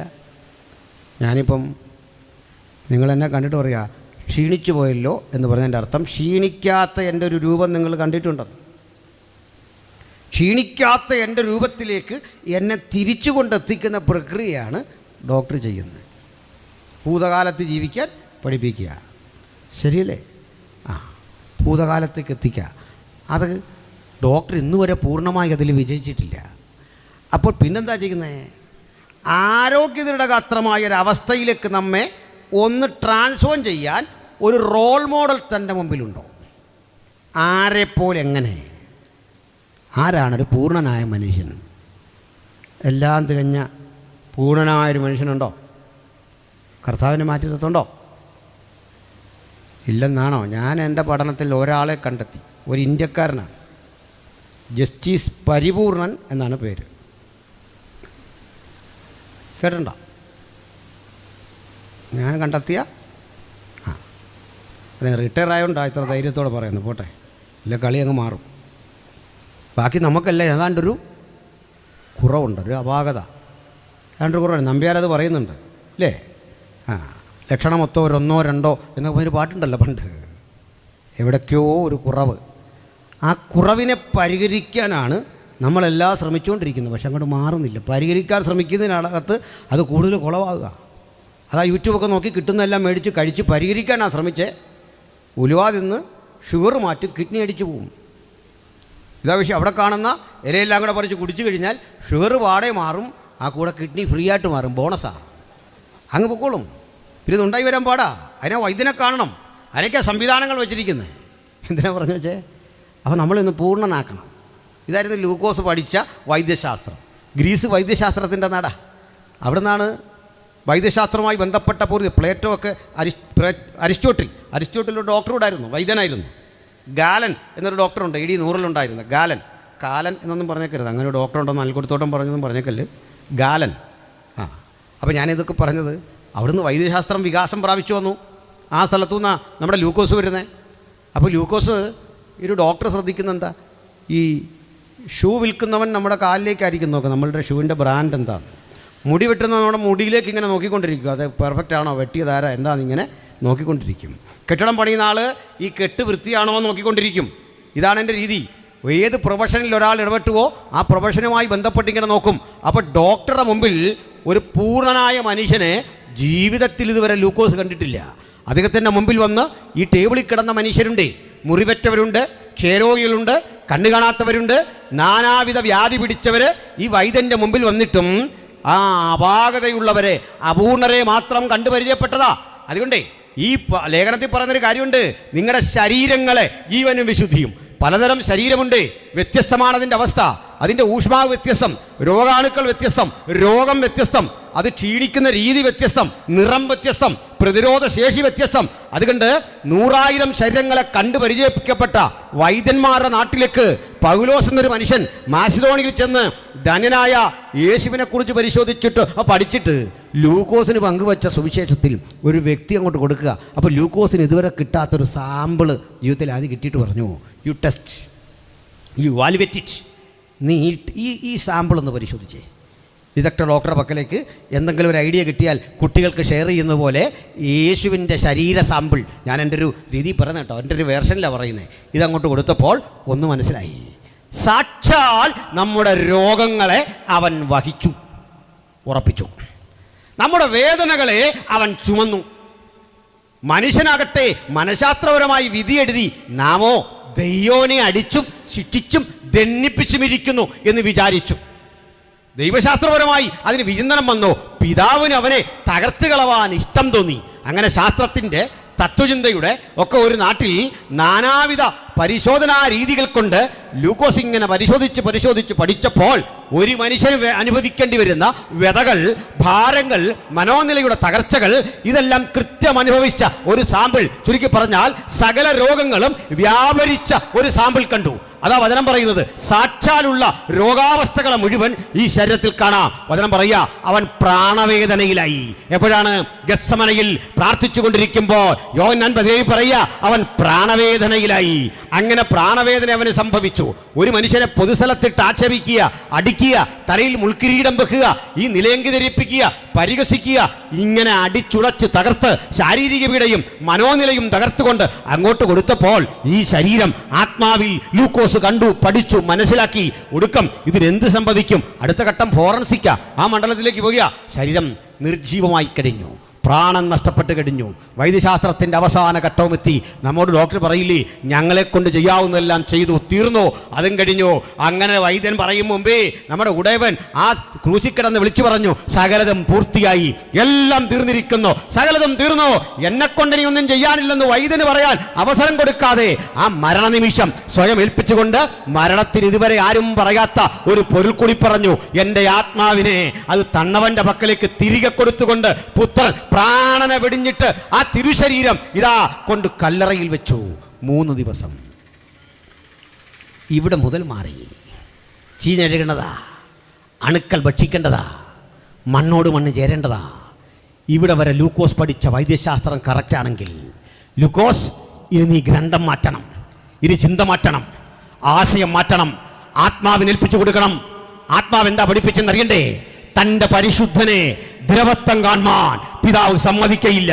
ദ്രവിക്കാൻ മണ്ണിന് വിട്ടുകൊടുക്കാതെ ഉലകത്തിലെ സകല മഹാരഥന്മാരും മരണം കഴിഞ്ഞിട്ട് ആ ശരീരം മണ്ണോട് ചേർന്നെങ്കിൽ നിങ്ങൾക്ക് മനസ്സിലാക്കുന്ന ഭാഷയിൽ പറഞ്ഞാൽ 25,000 മാസിഡോണിയൻ കാലാൾപ്പടകൾ, 35,000 ബാൽക്കൻ കുതിരപ്പടകൾ, അതിശക്തമായ സമ്പത്തും ആയുധവുമുള്ള മഹാനായ അലക്സാണ്ടറോടും തെരുവോരത്ത് ഭിക്ഷയാചിച്ച് മരിക്കുന്ന മനുഷ്യനോടും മരണം കാട്ടിയ നീതി ഒന്നെങ്കിൽ, ആ അണുക്കൾ ഒരേ വിധത്തിൽ ചലിച്ചെങ്കിൽ, അത് സമരസന്നദ്ധരായി മുമ്പോട്ട് വന്ന് ഉലകത്തെ മുഴുവൻ വിറപ്പിച്ച വീരനെയും മണ്ണിന്റെ ഭാഗമാക്കിയെങ്കിൽ, ഇതാ മരിച്ചു കഴിഞ്ഞും തീരാത്ത ഒരു പോരാട്ടത്തിന് കാൽവറി അവനെ കൊണ്ടുവച്ച ആ കല്ലറ ബലിവേദിയായി തീർന്ന ഇടം ഒരുപോലെ സാക്ഷിയായി മാറിക്കൊണ്ട് മണ്ണിനോട് പടവരുന്ന ദൈവപുത്രന്റെ പ്രവൃത്തി നമുക്ക് അവിടെയും കാണാം. ഒന്നുറപ്പാക്കിക്കൊള്ളണം, ഈ തിരുശരീരത്തെ പിടിച്ചു വെക്കാൻ മണ്ണിന് സാധിക്കയില്ല. ഈ തിരുശരീരത്തെ ആക്രമിക്കാൻ ഒരു ജീവജാലങ്ങൾക്കും കഴിയുകയില്ല. ഇതിനെ നശിപ്പിക്കാൻ കഴിയുകയില്ല. പ്രവചന ശബ്ദങ്ങൾ കൊണ്ട് പ്രതിരോധം സൃഷ്ടിച്ച ഒരു വാക്സിൻ ആ ശരീരത്തിലുണ്ടേ. അവന്റെ ശരീരത്തെ കാണു തിന്നാൻ മരണത്തിന് കഴിയുകയില്ല, പാതാളത്തിന് അവനെ പിടിച്ചു വെക്കാൻ കഴിയുകയില്ല.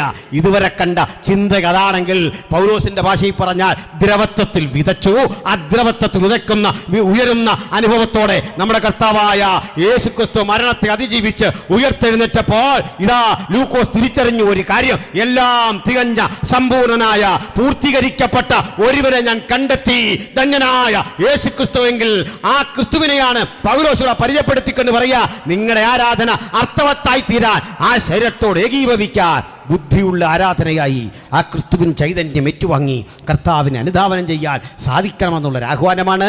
അതിന് കഴിയാതെ അകത്തും പുറത്തും ഒരാളെങ്കിലും ഉണ്ടെങ്കിൽ ഇതാ പ്രതിരോധം തീർക്കുന്ന നസ്രായൻ ആ ശരീരത്തോട് തൊട്ടു ചേർത്തി നമ്മയും നിർത്തി അവൻ്റെ ശരീരത്തിന് തുല്യരാക്കി നമ്മയും രൂപാന്തരപ്പെടുത്തുന്ന പ്രക്രിയയാണ് സുവിശേഷത്തിൻ്റെ ആത്യന്തിക വാഗ്ദത്തമെങ്കിൽ, ആ അനുഗ്രഹീതമായ അവസ്ഥ കരഗതമാക്കാൻ ഈ രാത്രി വചനം കേട്ട ഏവർക്കും അത്യുന്നതൻ കൃപ നൽകട്ടെ. ഈ വചനം ദേശത്തിന് വിടുതലാകട്ടെ. ഈ വചനം ദേശത്തിൻ്റെ സാക്ഷാലുള്ള രോഗത്തെ സുഖപ്പെടുത്തട്ടെ. ഈ വചനം ക്രിസ്തുവിൻ്റെ പാദാന്തിയെ ലോകം അടുത്തു വരാൻ ഹേതുവാകട്ടെ. ഞാൻ മനസ്സിലാക്കുന്നു, ഈ പന്തലിരുന്ന് വചനം കേൾക്കുന്ന ഏതൊരാളും ആ സുവിശേഷം കേട്ടവരാണ്, അറിഞ്ഞവരാണ്, സ്നാനത്താൽ അവനോട് ഏകീകരിക്കപ്പെട്ടവരാണ്. അങ്ങനെ അല്ലാത്ത ഒരാളെങ്കിലും ഈ രാത്രി ഇതിനകത്തോ പുറത്തോ ഉണ്ടെങ്കിൽ ഇപ്പോഴാകുന്നു സുപ്രസാദ കാലം, ഇപ്പോഴാകുന്നു രക്ഷാദിവസം. ഈ രക്ഷകനെ ഹൃദയ ദൈവത്തിൽ ഏറ്റെടുത്തുകൊണ്ട് നിങ്ങളുടെ ജീവിതാവസ്ഥകളെ ഏറ്റുപറഞ്ഞ് ഉപേക്ഷിച്ചുകൊണ്ട് ഒരു പുതുമനുഷ്യനാകാൻ നിങ്ങൾക്ക് ലഭിച്ച ഒടുവിലത്തെ സന്ദർഭം ഇന്നെങ്കിൽ ഇന്ന് രാത്രി നിങ്ങൾ യേശുവിനെ സ്വീകരിക്കൂ, ഈ കർത്തൃത്വം അംഗീകരിക്കൂ, യേശുവിനായി ഹൃദയം ഏൽപ്പിച്ചു കൊടുക്കൂ. ആ ഒരുക്കത്തോടെ പുതുക്കത്തോടെ നമുക്ക് ഈ പന്തൽ വിട്ട് മടങ്ങാൻ സർവശക്തൻ കൃപ നൽകട്ടെ എന്ന് പ്രാർത്ഥിച്ച് ഞാൻ ഉപസംഹരിക്കുന്നു. ഈ വചനങ്ങളാൽ കർത്താവ് നമ്മളെ അനുഗ്രഹിക്കുമാറാകട്ടെ. ആമേൻ.